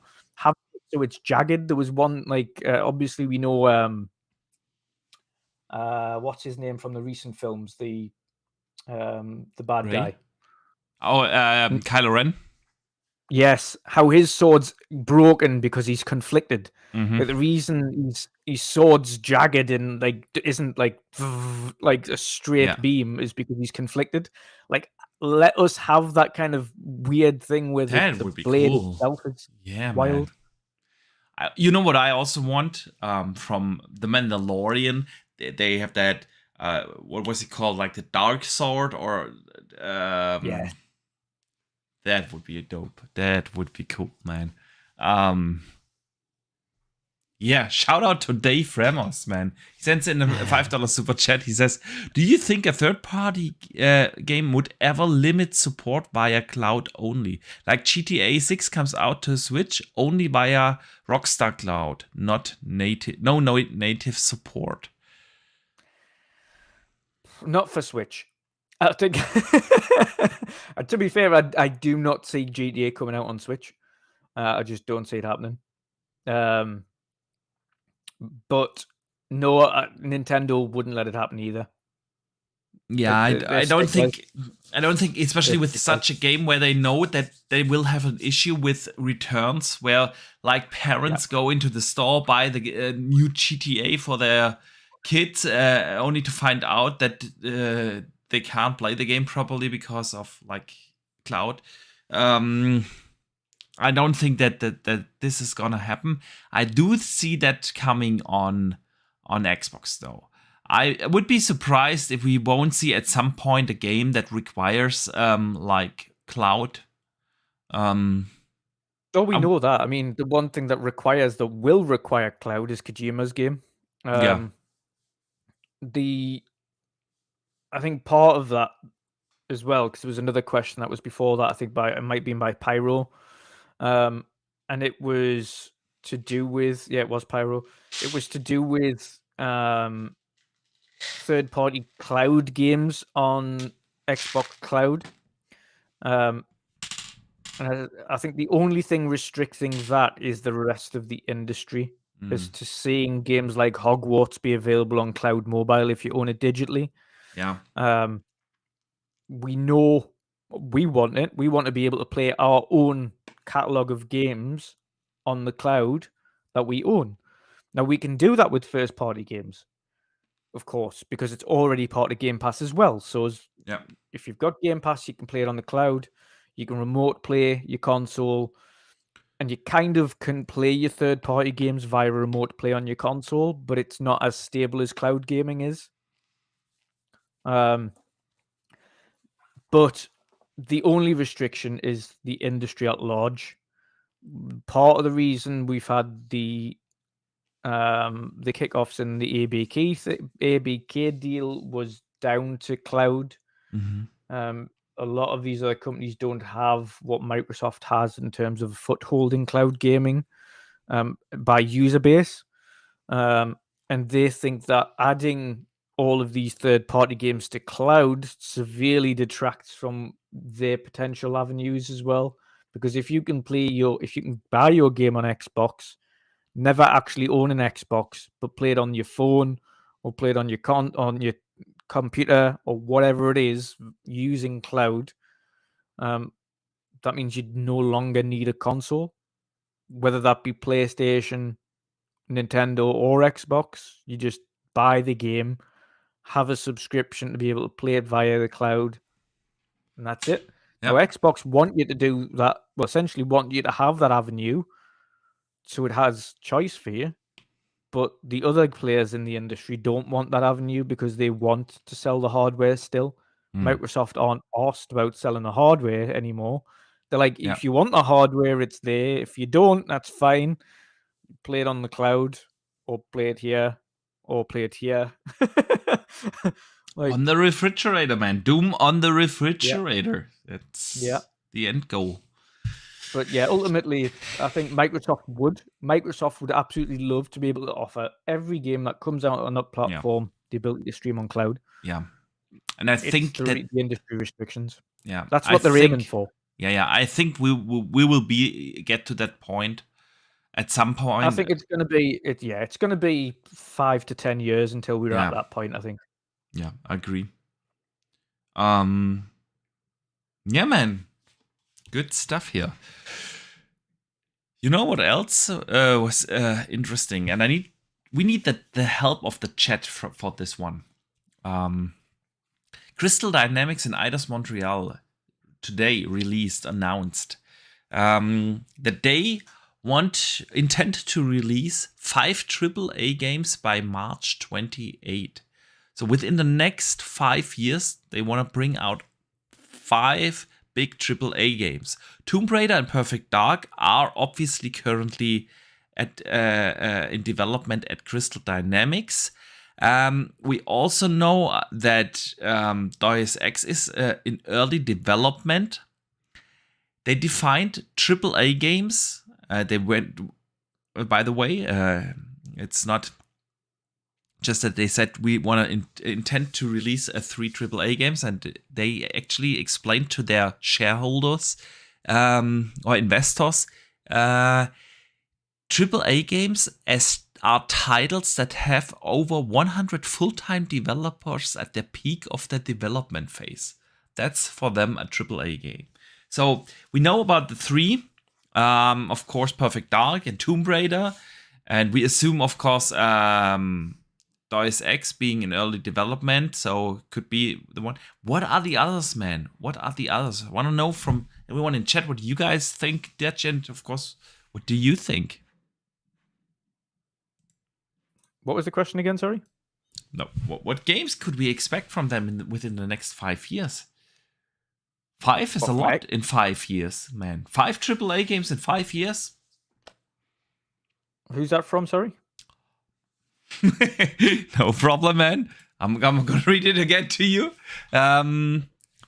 Crystal Dynamics and Eidos intend to release 5 games by March 28. Tomb Raider and Perfect Dark are set. But what are the others? God, from Crystal Dynamics. 5 AAA games in 5 years, man. That's a lot. Are they working on another Guardians of the Galaxy?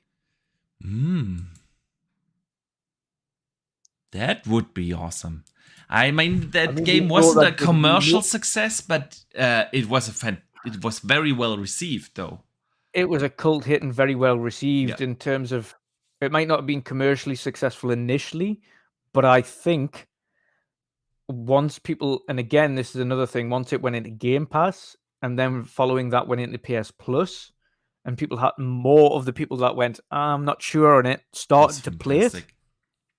That changed their minds significantly. And I think it's one of them games that, upon reflection, Embracer and Crystal Dynamics would look at that and go,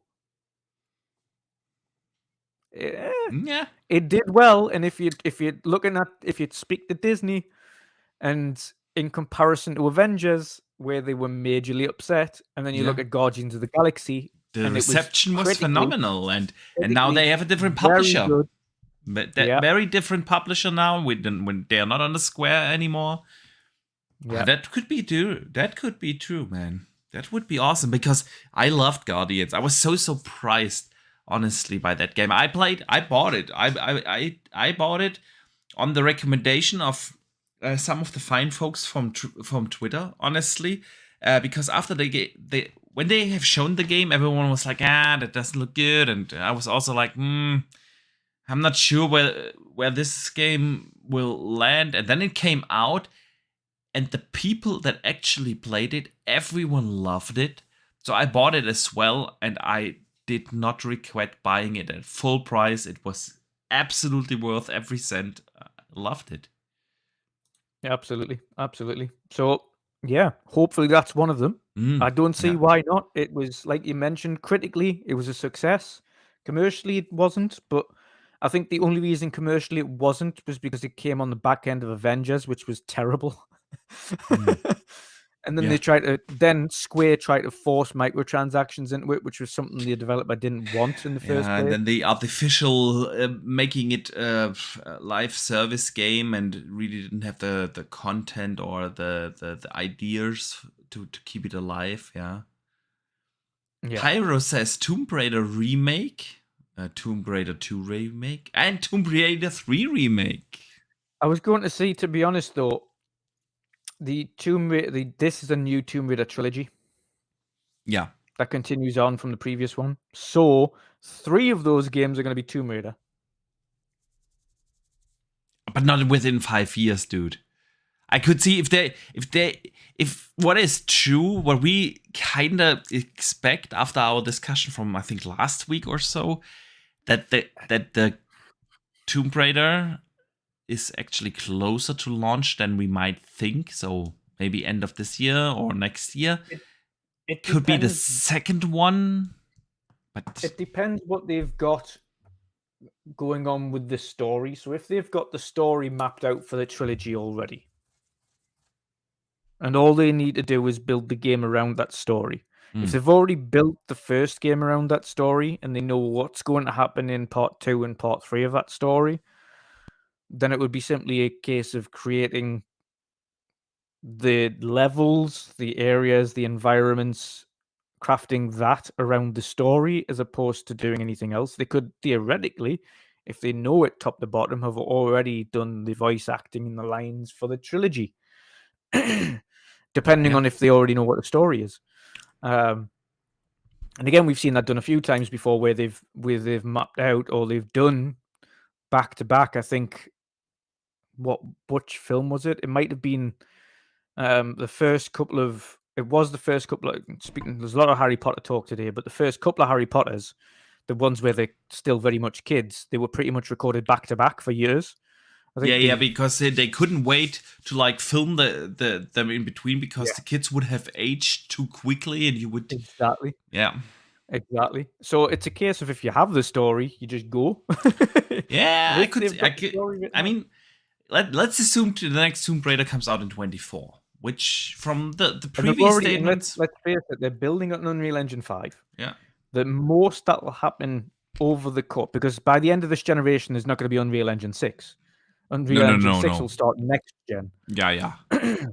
Which means that the only thing you're going to have to do in between that is the first game releases. You've got a year or so to refine the next one. You add additional benefits that the Unreal might have had at that point that might make the game look a little bit nicer. You've already got the grips with the engine a bit more as well from all the bug fixing and things from the first one. So it means you can refine the second one so it's performing better. It makes the development a lot more smooth for the second one. And then again, for the third one, by that point, a lot of Unreal's engine specifics have now been maximized. You're coming towards more the tail end of the generation then within 5 years.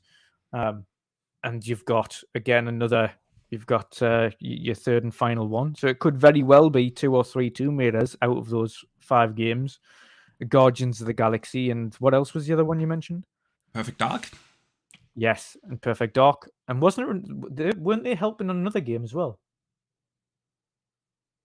I'm sure. There was the rumor. There was the rumor that they helped out with Fable. Well, we never learn whether that's true or not. But you're right. If that rumor turns out to be true, you would have the 5th one. Yeah, indeed. I'm just going on their site now to see what else they've got. So, Of course, they did work on Avengers, but we know that's never getting done again. You've got the Tomb Raider trilogy. They haven't done anything else really outside of that. Legacy of Kain. Could they be working on a new Legacy of Kain? Indeed, it could. It could. Or they're doing something new. Why not do a new IP? I mean, they got a new publisher.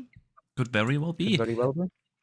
Anyways, it's impressive to have 5 AAA games coming in the next 5 years. Actually, stating that, one of their big things when they got taken over by Embracer was they're excited to confirm that Crystal Dynamics has taken control of several franchises, including Tomb Raider and Legacy of Kain.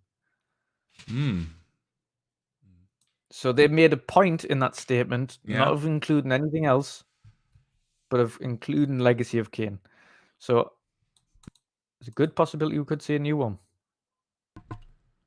Would be cool, man. We shall see. You know? 3-bit, shout out to 3-bit in the chat, man. He asks, is there an Unreal showcase? Yes, there is in March. But we already covered that, man. So you gotta rewind. My notes say we started at 1 hour and 23 into the show to start to talk about the Unreal showcase. So, but I will put in the timestamps after the show. Always try to keep like the timestamps here.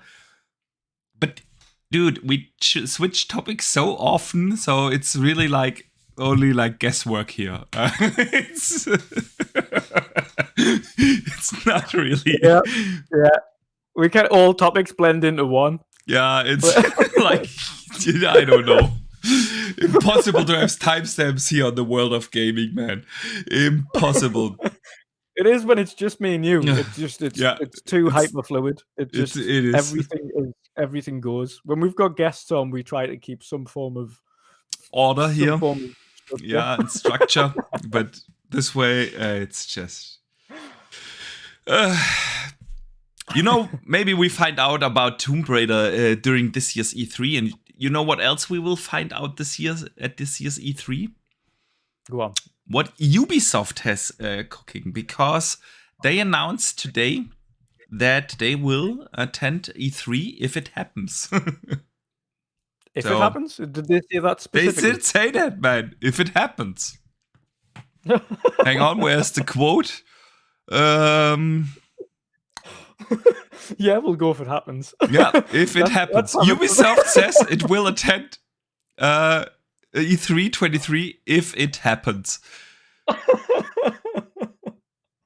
That's showing no faith in E3. Not yeah, at all. if it happens, we'll go.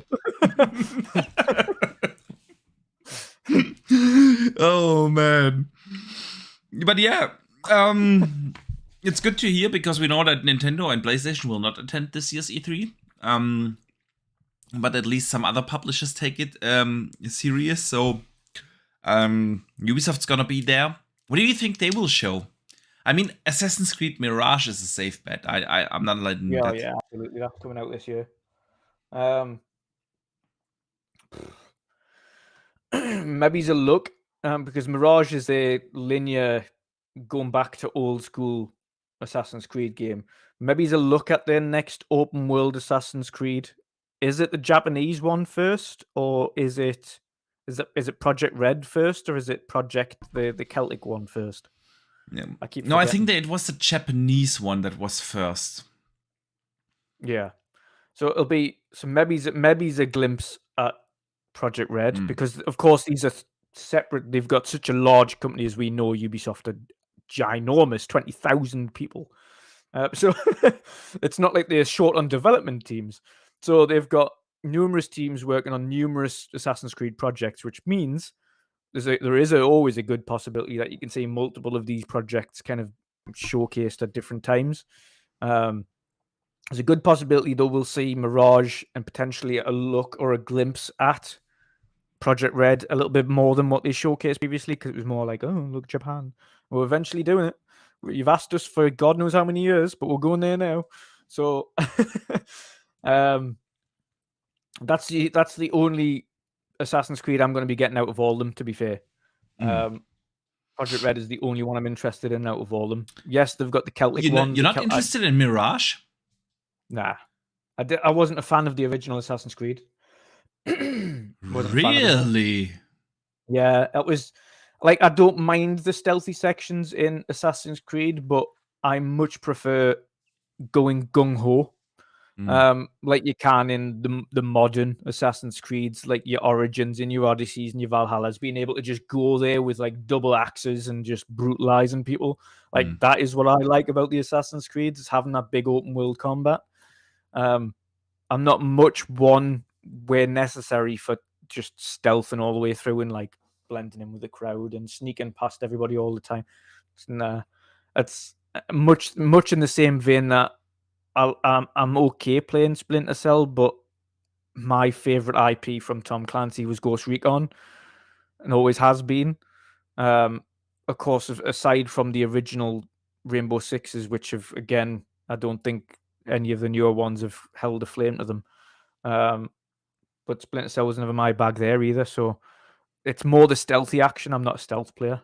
Never have been. Like, I'm playing stealth occasionally on Hogwarts, but only for the task.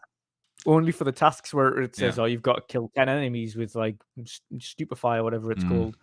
So yeah, other than being forced to do it for a task, I choose not to where possible. So no, the Mirage, it's not for me. I'm glad original fans of the original trilogy are getting a game that's more akin to that, because they've been asking for a long time. So I'm happy for them. But I'm just more looking forward to feudal Japan. that is going to be, and we've already had a glimpse of what that could look like in Ghost of Tsushima. We know what a feudal Japan looks like, or kind of looks like, and God, Yeah. I can imagine it's going to look beautiful. Oh yeah. I assume that they will have like the new version of their Anvil engine. Listen, man, I'm excited for Mirage. As much as I'm a big fan of the open worlds, and especially Odyssey is like the best Assassin's Creed to date. I stand by that. Assassin's Creed Odyssey was phenomenal. I very much enjoyed the Ezio trilogy, and I was one of the ones that played Unity like 6 months after it came out, when all the bugs were fixed and the game ran pretty well on the Xbox One hardware, and I really liked that. So as much as I appreciate what they did with Assassin's Creed Origins going into the open world and everything, I can't wait to see or play another, I assume that Mirage is more like a Unity. I don't think they will go back to it being really like the original trilogy, because some of the things in there are outdated. It's just the fact, yeah. But Unity, at its core, was also a very, very good Assassin's Creed game, man. And what they tried to do with the dense crowds and the way how they rendered post processing in the shading, and everything looked super realistic without having like uber realistic texture details. So I wonder where they will go with Mirage in that regard, and I can't wait to see it and play it. No doubt. But I like that they go both ways now, and that they keep, of course, the open world. And yeah, feudal Japan, man. People have been asking for that for a long time. It like you said, it's gonna look gorgeous, like colorful, and the cherry blossom trees. Can you imagine the cherry blossom trees in the Assassin's Creed game? That's gonna be super awesome. But I'm even more excited to see Project Hexen, where they go like in the dark German. You're muted, man. You're still muted. You're muted in StreamYard. It shows. Can I unmute you, man? Hang on 1 second. Boom. Unmute. No, I can't. I don't know what's wrong. Okay. So Dutch tripped out for a second, and then it's just me. But I assume he will be back any second. Some technical issues. There he is again. I have no idea what happened there. I don't know either. I wasn't even I pressed the unmute Dutch button, but nothing happened, man. I was unmuted and I was like, I'm not muted. What are you talking about?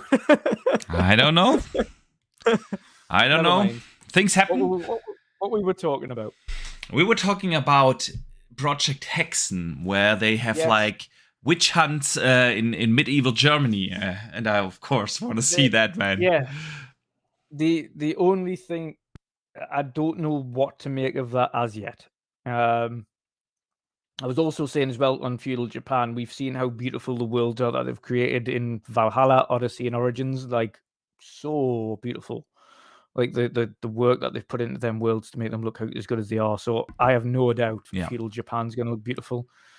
I have no idea what to expect from Hexen yet. I don't know how that's going to go, or how the characters are going to go. And again, one thing I hope that they don't do for both Project Red and Project Hexen is force in the digital modern day aspect into any of these games. Valhalla did not need it at all in the slightest. Not even close.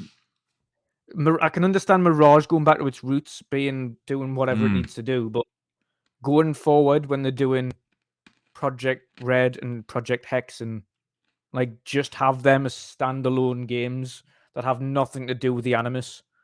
Like just leave that to the main line. The like Animus do these is separate. Yeah. Unnecessary these days. So unnecessary. It takes you out of the I'm saying, immersion. like if you're doing it with Ezio and the original Assassins and Mirage, it made sense there. Yeah, that's fine. But Valhalla, Odyssey, Origins, Project Red, Project Hexen, none of those need the Animus. None of them. They were perfectly fine without it. Yeah. Valhalla, you only ever went to the Animus like 3 times in 70 hours. Yeah. Like it was pretty much just, we'll have to include it somewhere. And everyone was just okay, let me collect this email and that letter, and then let's go back. No one actually explored the current day levels. Like I just did it to see if there was actually anything there, and there was nothing. Like even near the end, where just before you jump back in for the final section, and you get that twist at the end, and you go back in to jump back into the world. I looked around to see if there was anything going on. There was nothing. Like literally nothing happened. I was like, what a waste of time. This like just stop lumping it into these games. Thank you. Yeah. Thank you. Absolutely. No. I do hope that Activision is listening, man. I do hope. Not Activision. Yeah. Ubisoft. Sorry. Activision, you better listen. Activision, you better listen, man. By the way, Activision. We're not talking about the ABK deal. I wanted to talk to you about something else that I read this week about Activision. So not ABK. There are actually other news, and I was wondering what would you say about this, because there was an outcry of the Activision employees because some of them are being forced to return to the office. Permanent home office is over. They want to have a certain amount of days in the week where the workers will return to the office. And the anger is big from some of the workers at Activision Blizzard that they have to spend at least a couple of days per week in the office. What do you think about this? I mean, I can understand it. I can absolutely understand it. You've got to. There's only so much that can be done in remote work. Yeah. Where it is numbers of factors. There's benefits to it on a mental health side of view as well.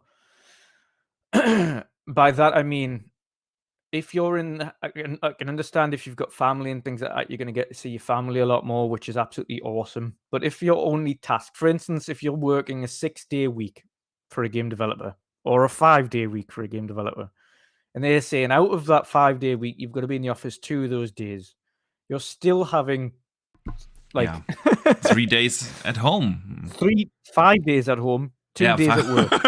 Yeah.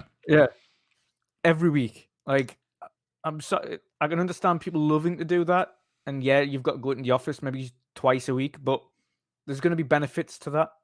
Some of the benefits are, again, like I say, the mental health around the team. It's making sure that the team bonds correctly. It's getting to know your team correctly, not just digitally across cameras. Like, as much as we enjoy interacting with each other here, we'd much rather be able to do this and like chat to each other face to face and have the same awesome conversations face to face. Of course, it's only distance that prevents that. Of course, one day we'll get the entire gang together and we'll be able to chat about everything and just have fun. Yeah. But again, there is an entirely different social aspect, especially when you're in a team that works on something, and it's not like a regular job where you just like. And by regular job, I mean your standard deadlines, and you've got, right, okay, this is done, and once this is finished, then this goes over here, and that's done, and now it's on to the next one. You're working on a game for like 5, 6, 7 years, one thing for 5, 6, 7 years.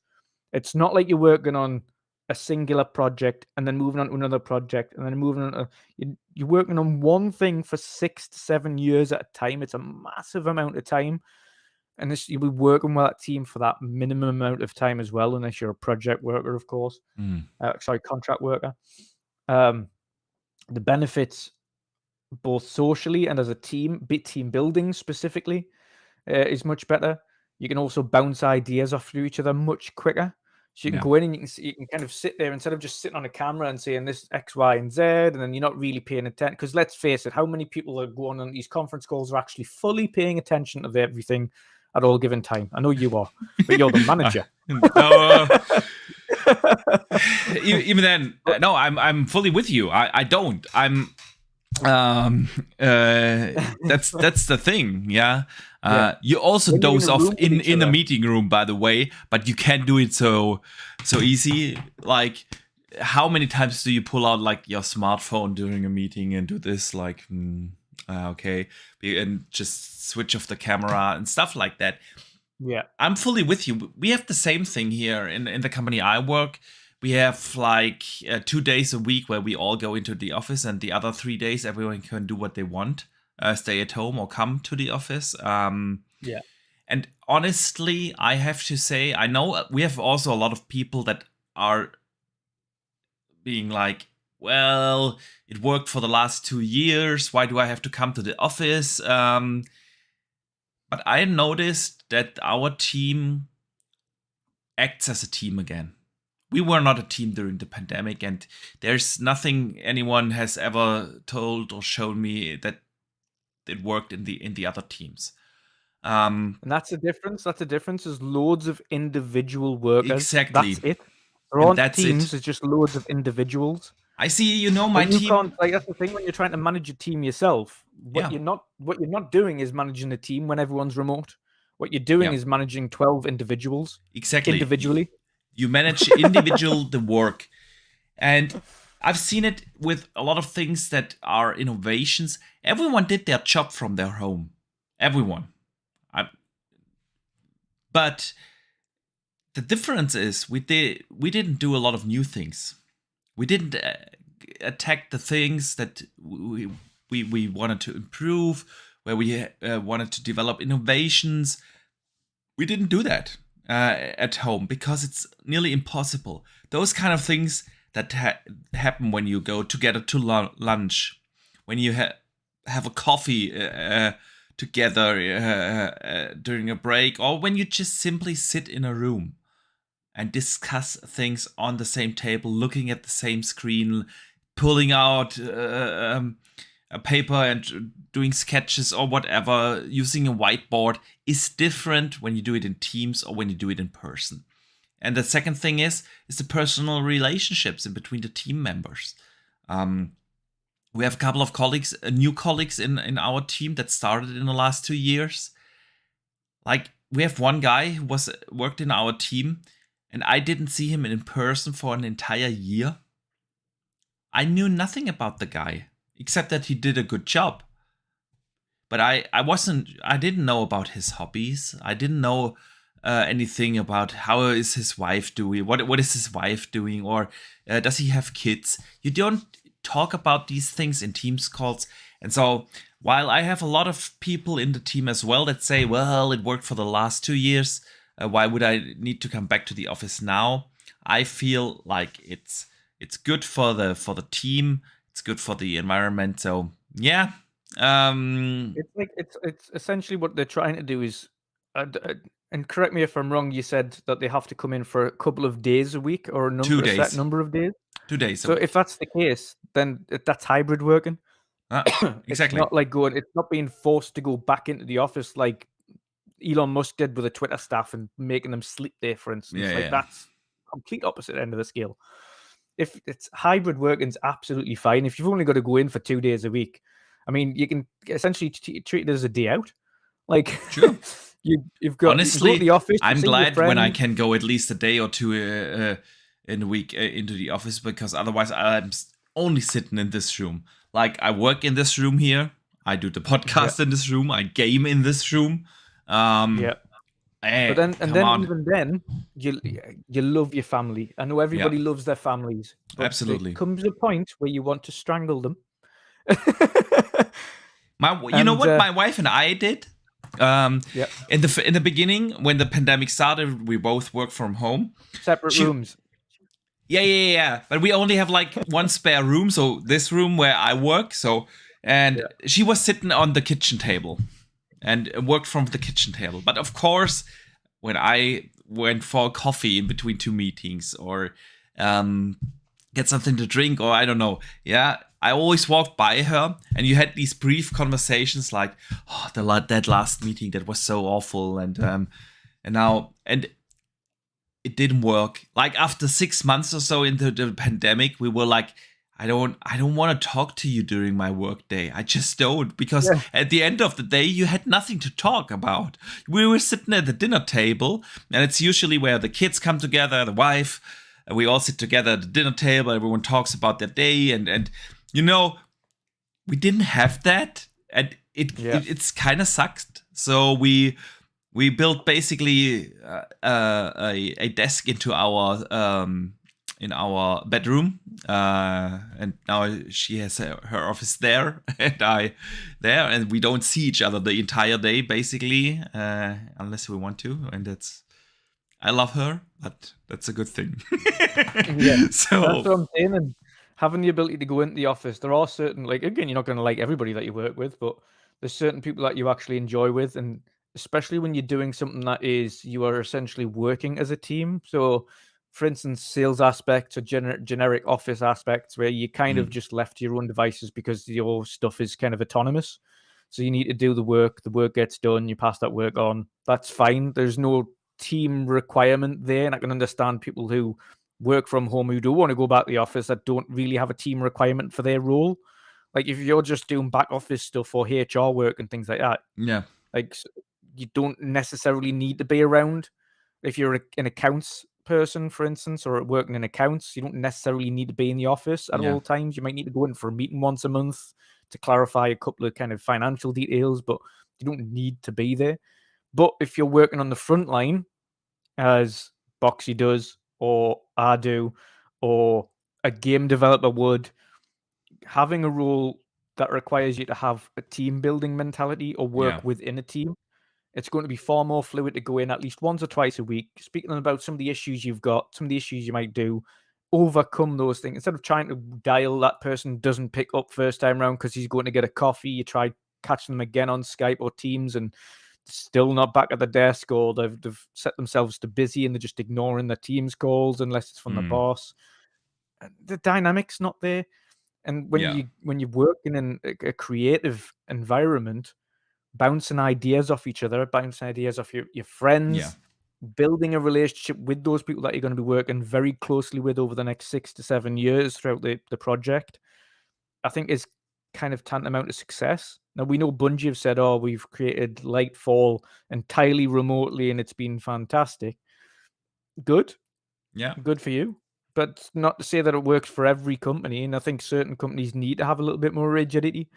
And if the likes of Activision, for instance, say, listen, we feel that you need to get some kind of rigidity back into this and we need to have some form of hierarchy and placement here. Like at the end of the day, there's still things that they can do where they can't monitor what you're doing from home. And they want to be able to see how good you are. And if things are falling behind deadlines, they want to know that. I mean, we've seen it. Everything got delayed. If you would work as efficiently at home as you do in the office, we wouldn't have had that. Thanks to So it's a simple fact. I've said this numerous times, and this is mainly because, of course, ADHD and autism and things like that. But if I was to work, and this is why our industry did not, we just went furlough. Our industry could not have worked in the office during the pandemic, and they couldn't have worked at home during the pandemic either. It wouldn't have worked. Where, like, you just don't have the same mentality when you're in a buzzing office where everybody's just hammering it and everyone's really focused and getting things done. Then you're sitting in the house by yourself and you need to have the same mentality. Nobody else around you, different. Just you. Yeah. You just don't have the same drive. And again, that's why I was like, I am so glad I'm not, because I know for a fact that I would not work well at home by myself.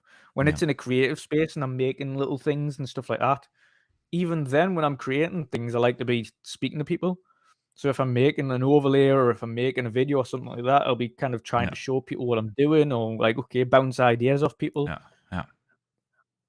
I have to be. I can't sit there and do it myself, because even when I'm creating things, I'm like looking at it and I'm going, it's like 3 o'clock in the morning now, and I've got nobody to show because everyone's asleep, but I'm still on this hyper focus mode, and I need to kind of bounce an idea off someone. So I'll wait. I'll send it to people, wait for it the next day, see what their thoughts are. By the way, if people wonder who people are, sometimes people am I. So Dungeon always send always like thumbnails and I don't know stuff back and forth. Yeah. Yeah. We bounce ideas off each other quite frequently for all of this stuff. So Indeed, we do. All right, man. Last topic.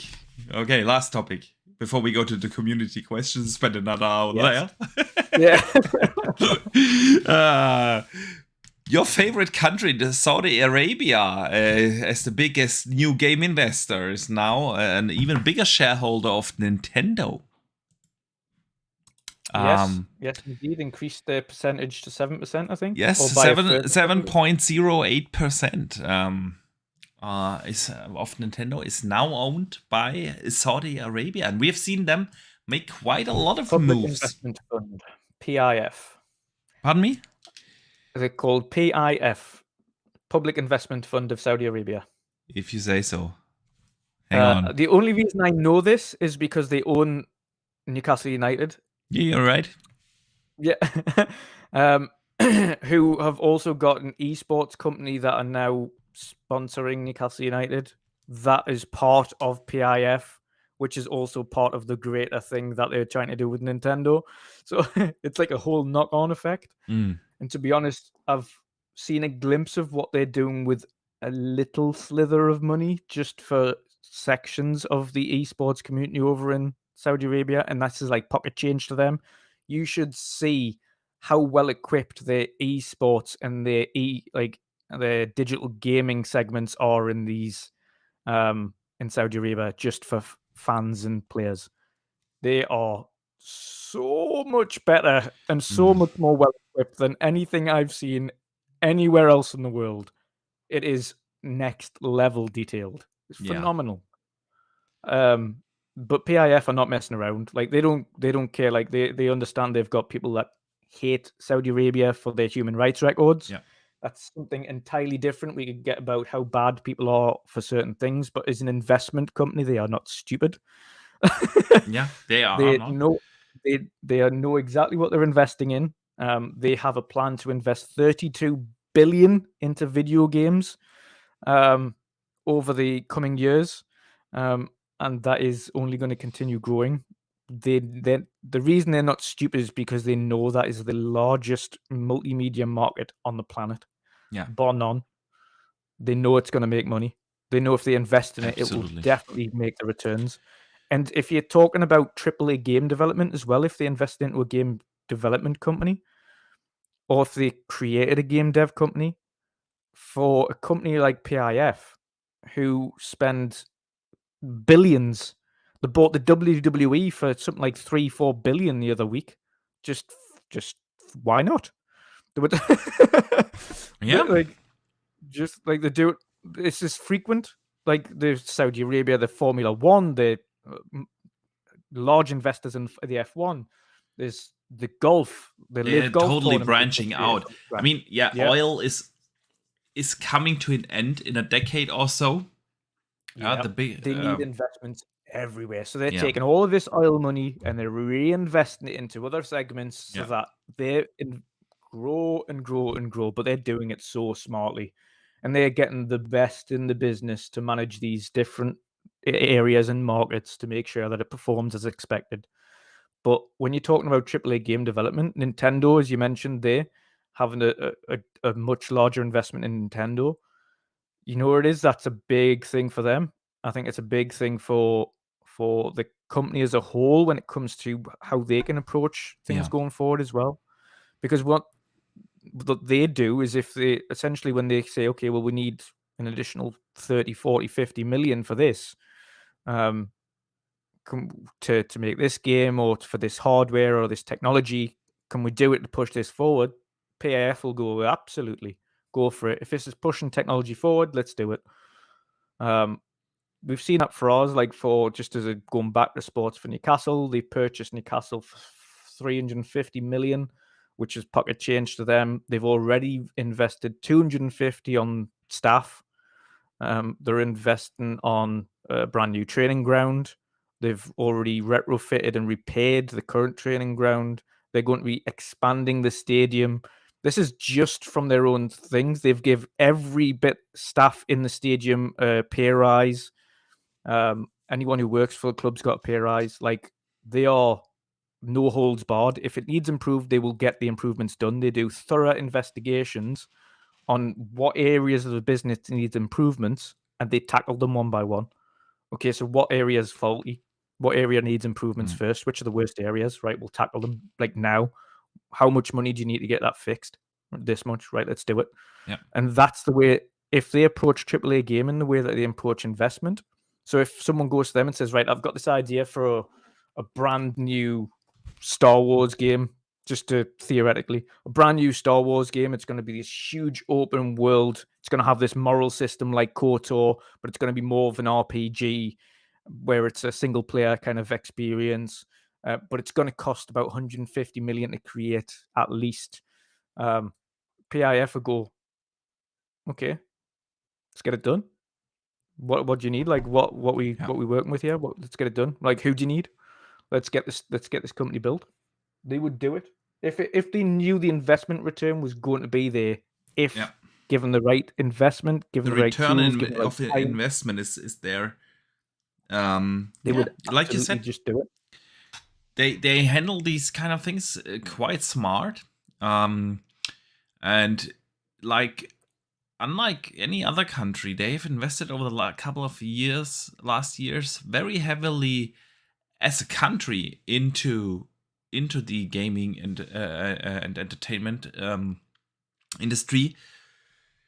And so far, we have not heard anything that they at least treat any of their investments in any way, shape, or form badly. So, yeah, well, that's the thing as well. It's like unlike most, and this is what kind of a lot of people don't get about investment companies. They are strictly investors. They are not owners. Yeah.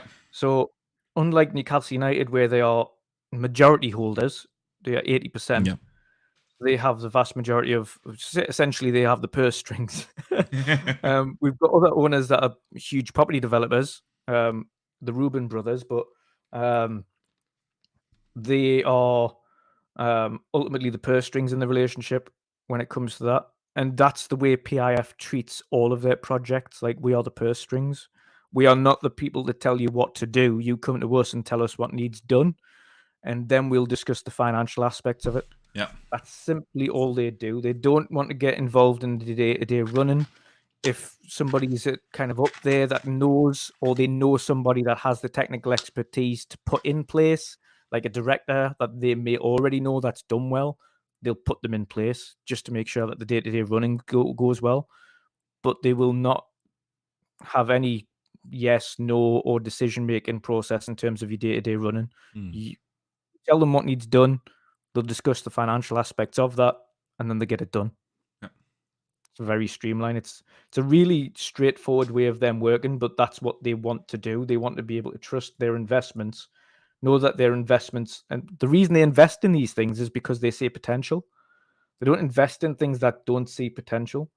It's the only reason they invested in that football club is because the potential has always been there, but they've never had the funding to do that. Yeah. They've never had the ability. Like, the last owner pretty much had them on, he kept them literally financially, not making profit, but not losing money. And that was it. Yep. Just flatlined for a decade. Absolutely flatlined. Didn't go anywhere. Didn't do nothing. Yeah. But when you've got an entire city of like several million people and you're selling out 60,000 fans every week and you haven't won a trophy for like 50 years, but you're still selling out the stadium, PIF looking at that and going, imagine if we invested in that club and how big that could be. And if they won something, how big that could be. Yep. That could be the next thing. They can see that and they don't even have to spend much. When you're talking about the prices of Man United, or you're talking about the price of Chelsea, or you're talking about the prices of Arsenal or Tottenham, they quoted prices for buyouts of £3 to £5 billion to buy them. Crazy. Newcastle was 3.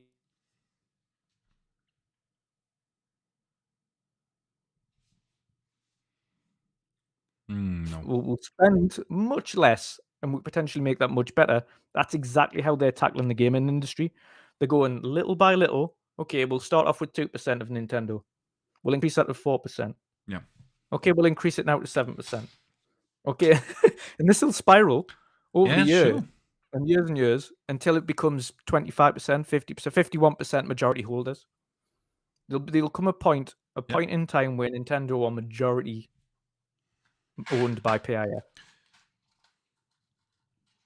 Crazy times we live in, man. Crazy Yep. times. There's nothing I can actually add to that. I agree And with the reason you. I think they've chose PIF, No. not chose PIF, chose Nintendo primarily. So they are the underdogs with a lot left to show. Now, when I say underdogs, I mean from a technological standpoint. PlayStation have got a massive media following everywhere. They're at Champions League finals. They're on raceways for Formula One. They're on, like, you name it, they are everywhere. PlayStation, from a marketing standpoint, they are a big brand name. Xbox, owned by Microsoft, the second largest company in the world, teetering with first largest company, depending on month to month with Apple. They don't need investment. They have money.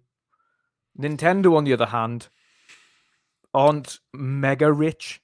They have money, but they're not anywhere near the financial capabilities of Sony. They're not anywhere near the financial capabilities of Microsoft. I'm not sure if they're nowhere near Sony. Not even close to Microsoft, no doubt.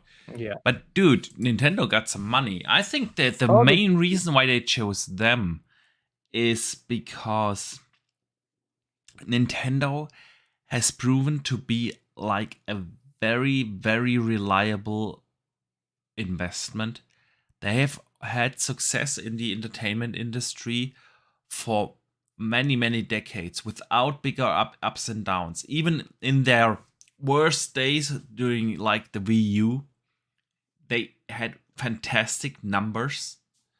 While on the other side with Sony, like the launch of the PS3 didn't do well. Sony had their dips now in the first in the second year of the current generation, although they reported some fantastic numbers earlier this week, but last year, yeah, they had their issues. Sony hasn't been as reliable as Nintendo. And then the other thing, more so on the, when you're talking strictly the console front. Yeah. Now, the Switch, phenomenal numbers, but from a hardware perspective, is terrible.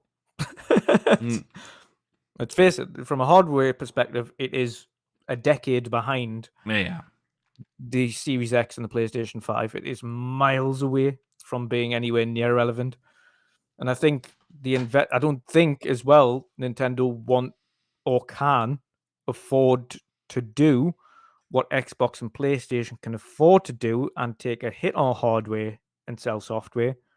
Nintendo are still very, very reliant on making huge margins on the hardware, and as we know, never reduce the prices on the games. So they always make huge margins on the games. There's a reason they do that, of course, and that's because they don't have the financial cushion that the likes of PlayStation or Xbox do, where they know that their games will make up for the shortfall, or they know their services can do that. Nintendo don't have a real big service offering. They've got games, they've got hardware, they've got Nintendo Online-ish with an expansion pass, kind of, but it's not really a service as the likes of Game Pass or PS Plus is, where it can bring in new people and it can keep them coming, and you've got this monthly residual. Like, Nintendo Online's not like that. You can literally live without Nintendo Online. Like, there is nothing in Nintendo Online that you need. Whereas True. on PS Plus, you're getting loads of free games all the time. On Xbox Game Pass, you've got hundreds of games all the time. You've got service offerings that offer something to people. Nintendo doesn't have that. They rely on hardware and they rely on software from a first party and perspective. Yep. What PAF will do is allow them to potentially not so much rely on making huge profits on the hardware or huge profits on the software and be able to invest that into something more technologically going forward, as opposed to just paying staff and making sure they can retain everybody. Yep. I think that's part of the reason Nintendo are as successful as they are, is because they're not investing in certain things that others are. So they've refused to have. I mean, when the Switch came out, it was already years behind everybody else. And there was a reason for that. It wasn't even state of the art when it came out. Absolutely, absolutely. Yeah. Nintendo refused to invest in up-to-date hardware because it would break the bottom line. They want to make money off that, and they need to. The Xbox and PlayStation do not need to make money on hardware. They can make a loss on hardware and still be successful. Yeah. Nintendo can't. That's the bottom line, and that's where PIF come in. Nintendo can provide that little bit of cushioning going forwards to say, listen, you don't need to worry about the bottom line on how much of an overhead you've got on the consoles. And now you've got the ability to invest in better technology, get a better platform out that's more technologically advanced, stop pushing the boundaries. Then you can make an attack on the rest of the industry again.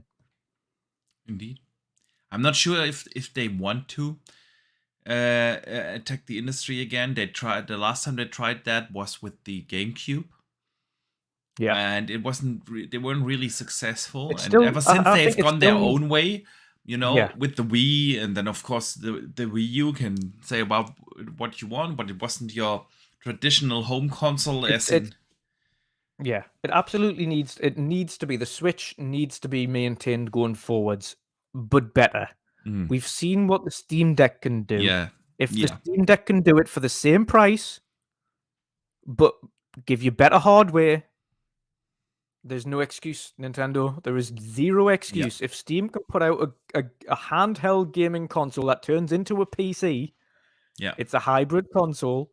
That allows you to play PC quality games on the move, not absolutely mobile games. No, I agree with you. I absolutely agree with you. Let me briefly shout out Dronty J. He sends in a super chat to us. Thank you, man. He says, hi, guys. Great to see you, man. Hi, back to you. Dutch. Interesting thing with the Saudis investing that heavily into gaming and entertainment in general. I wouldn't, where it is, I wouldn't be surprised because it's not conflict of interest with it being investors and not owners. If they keep their shareholdings below a certain level, I think it's 21%. After that, if they keep their shareholdings below a certain level, we could see some investment, but we might not have heard of it, but we might see some investment on Xbox and PlayStation side as well. You could see, I think they might have, PIF might have a little bit of investment with either Embracer or PIF or Tencent, but I can't remember which one. I think it was Tencent. Yeah. I think it was Tencent. But don't quote me on this. I would have to Google it again. Yeah, basically, don't be surprised if you see PIF name coming up a lot because they're going to be, like I said, they've got 30. They've already said 32 billion into gaming over the next few years. So it's highly likely you'll see PIF investing in most, if not all, platforms, publishers, Sega, Nintendo, you name it. Wherever they see fit. Indeed. All right, man. Enough of the Saudis, and I would say we are more than 3 hours into the show, but we still have a few minutes. We have a few minutes for some community questions.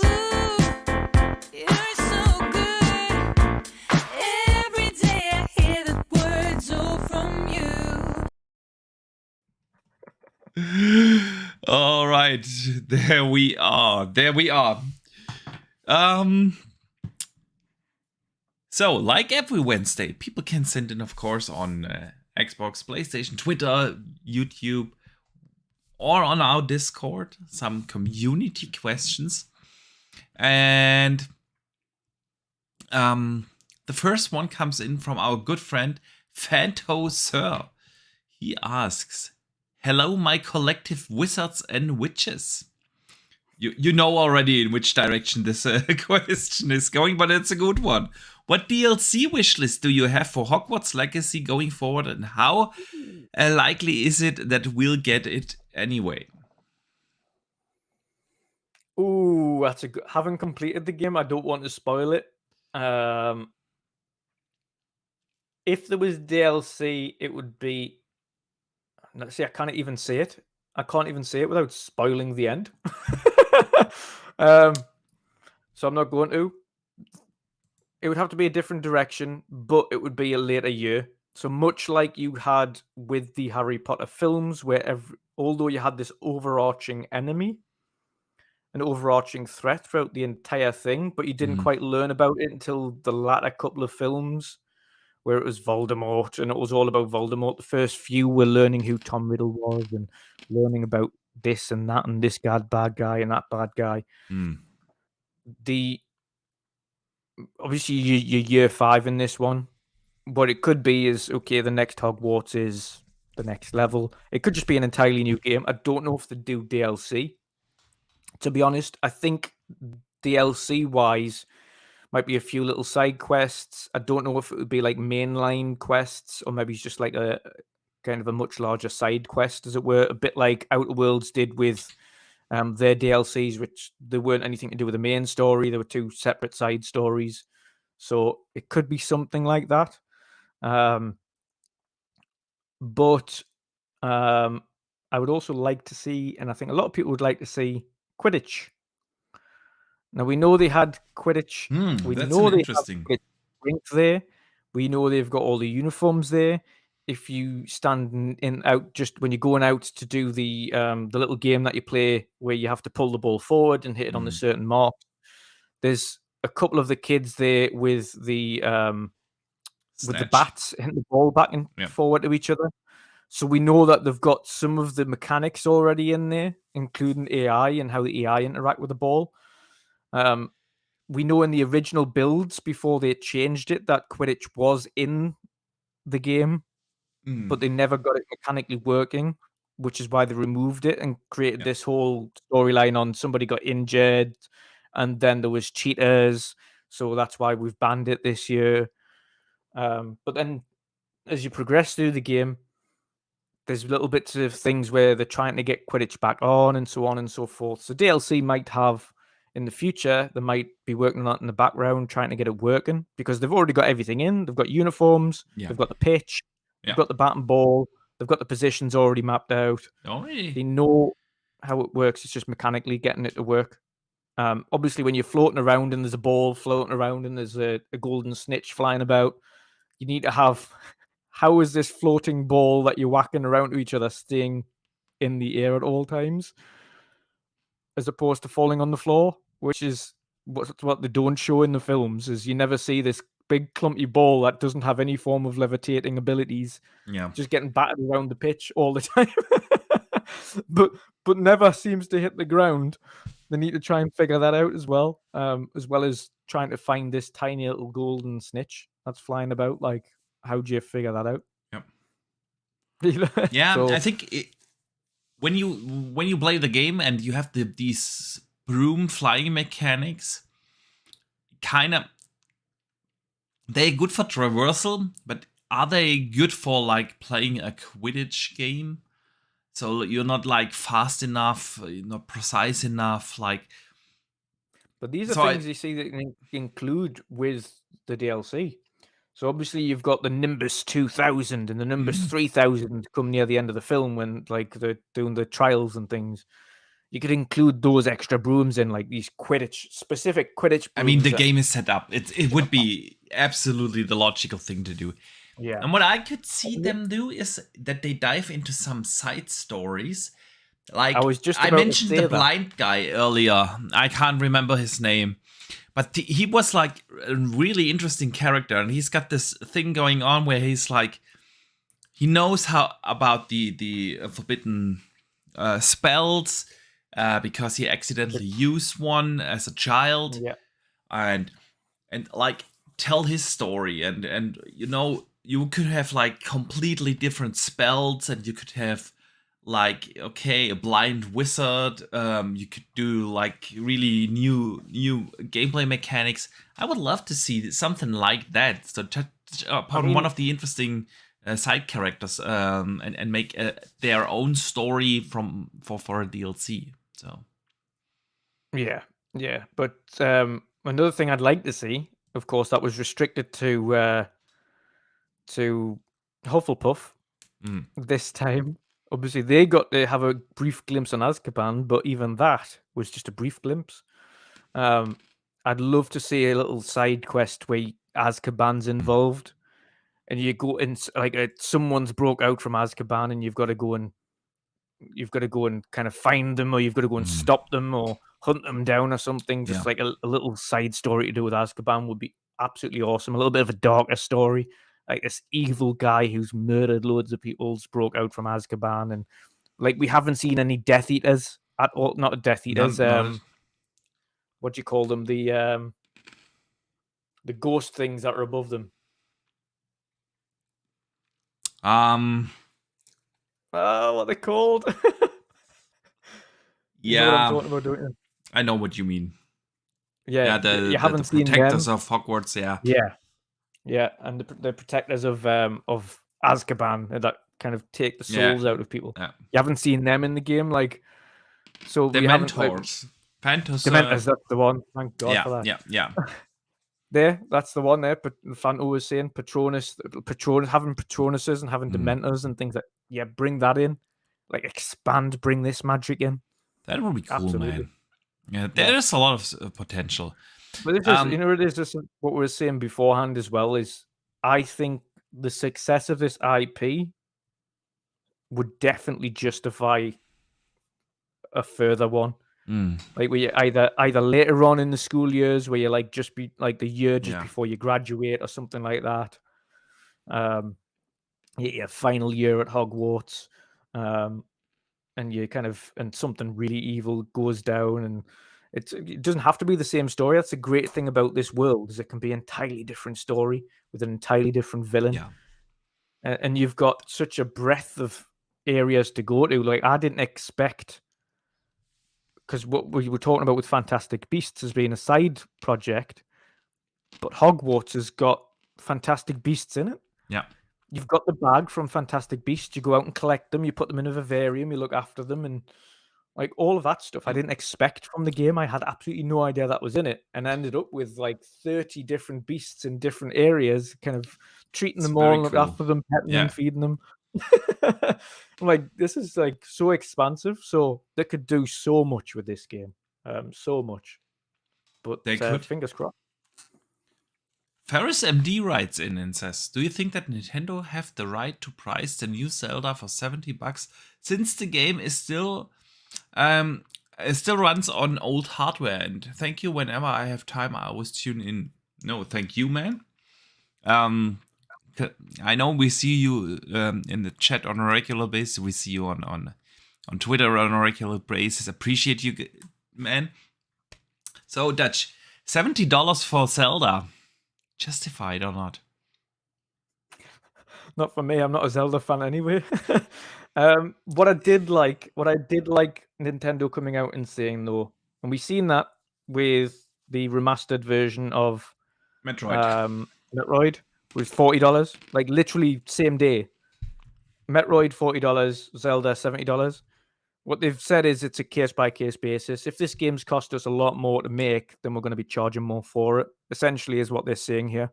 If it doesn't cost us as much to make, then we're not going to be charging $70. So this is why we have a go at Sony all the time for the same thing.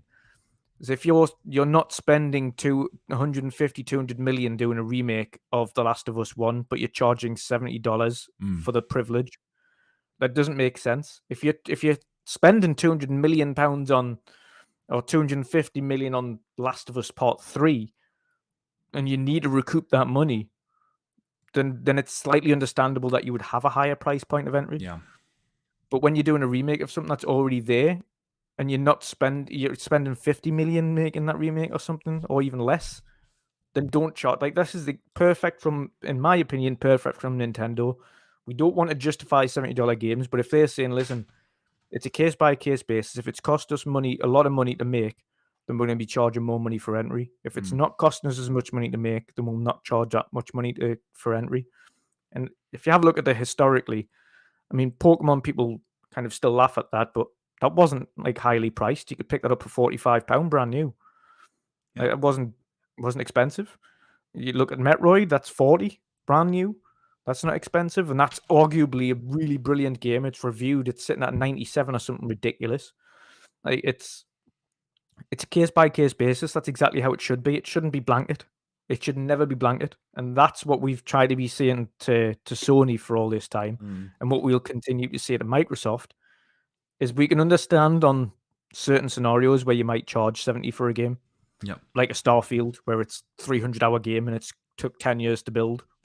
Yeah, that's fair enough. If you charge 70 for that game, you charge 70 for that game. That's took a lot of money, a lot of effort, a lot of time to create.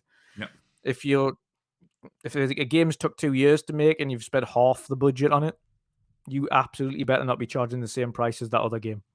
Amen to that, man. Amen to that. I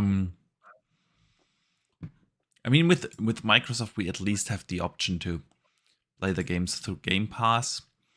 So again, for me, that's not a big deal that they have increased to 70. However, with Nintendo, I thought the same when I saw this. Man, this is ridiculous. The games run at like 25 FPS, and we have to pay now even more. But then, like you said, on the other hand, at least they do it on a case by case basis, and it's kind of weird to say that out loud, but that's like a consumer friendly approach to the price increase. I wouldn't have expected that from Nintendo.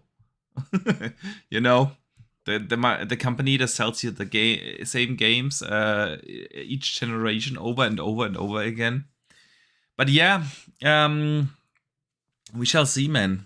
How many games they will actually price at a cheaper point than 70. So yeah. But man, Dutch, I think that wraps the show up. It has been a blast, man. It has been a blast. More than almost 3.5 hours of awesome topics. You see, what is so weird? Everyone was like, dude, that was a light news week. There's really nothing to talk about this week. I thought, man, we had some awesome topics here to discuss. What did we discuss here? Look, we discussed, of course, Starfield. What didn't we discuss? Yeah, Hogwarts, Jedi, the Unreal Showcase, Ubisoft and the E3, working from home, Saudi Arabia, Nintendo. We discussed Tomb Raider. There's so much we discussed because there's always something awesome to talk about in gaming, and that's why this hobby is so fantastic. And I feel very privileged to do that, not just with you, but with the entire community that came here today again and listened to us and interacted with us. And of course, a big shout out to everyone who also listens on the podcast services around the globe. So thank you also for tuning in each and every week. But Dutch, let people know what you are working on, what you've coming up. Yeah, I haven't got much coming up, to be honest. Back to podcasting again next week. I'm not really working on anything as yet. The game showcase doesn't. The indie game showcase isn't until April, so I'll not be starting that until next month. In March, I'll be starting that. But Other than that, you can find me on Game On Daily on Saturday with Gaz. Oh, So yes, you'll see me there. And potentially weekend edition of the podcast this Sunday. We'll see if there's any other news or anything to break down. We'll see. If not, then maybe stream a game. I'll have already finished Hogwarts by that point. let's So play some Age, man. yes, might stream some Stream Age. that. Let's stream Age. Yes, let's stream some Age. All right. Yeah. Other than that, of course, people in chat, if you don't already follow me, you can find me everywhere at Wonder Nutch. And as usual, as Boxy mentions, details are down below. So Exactly. yeah, it's a pleasure as always, chaps, and everyone in chat, ladies and gents, and whatever else you want to be classified as. Yeah, indeed. Yeah. So also again, a big thank you from my side. Like I said, it's a privilege to be able to do that each and every week. So really appreciate you guys. Yeah, we will be back, of course, next week. With a very interesting guest, hopefully. And other than that, I will be, of course, next week on the Midweek Mix-Up podcast. I will also be around on a couple of other shows. I honestly forgot whether it's next week or the week after. I have to look that up. So anyways, that's it for today, guys. Thank you again. Keep it up. And don't forget to game on.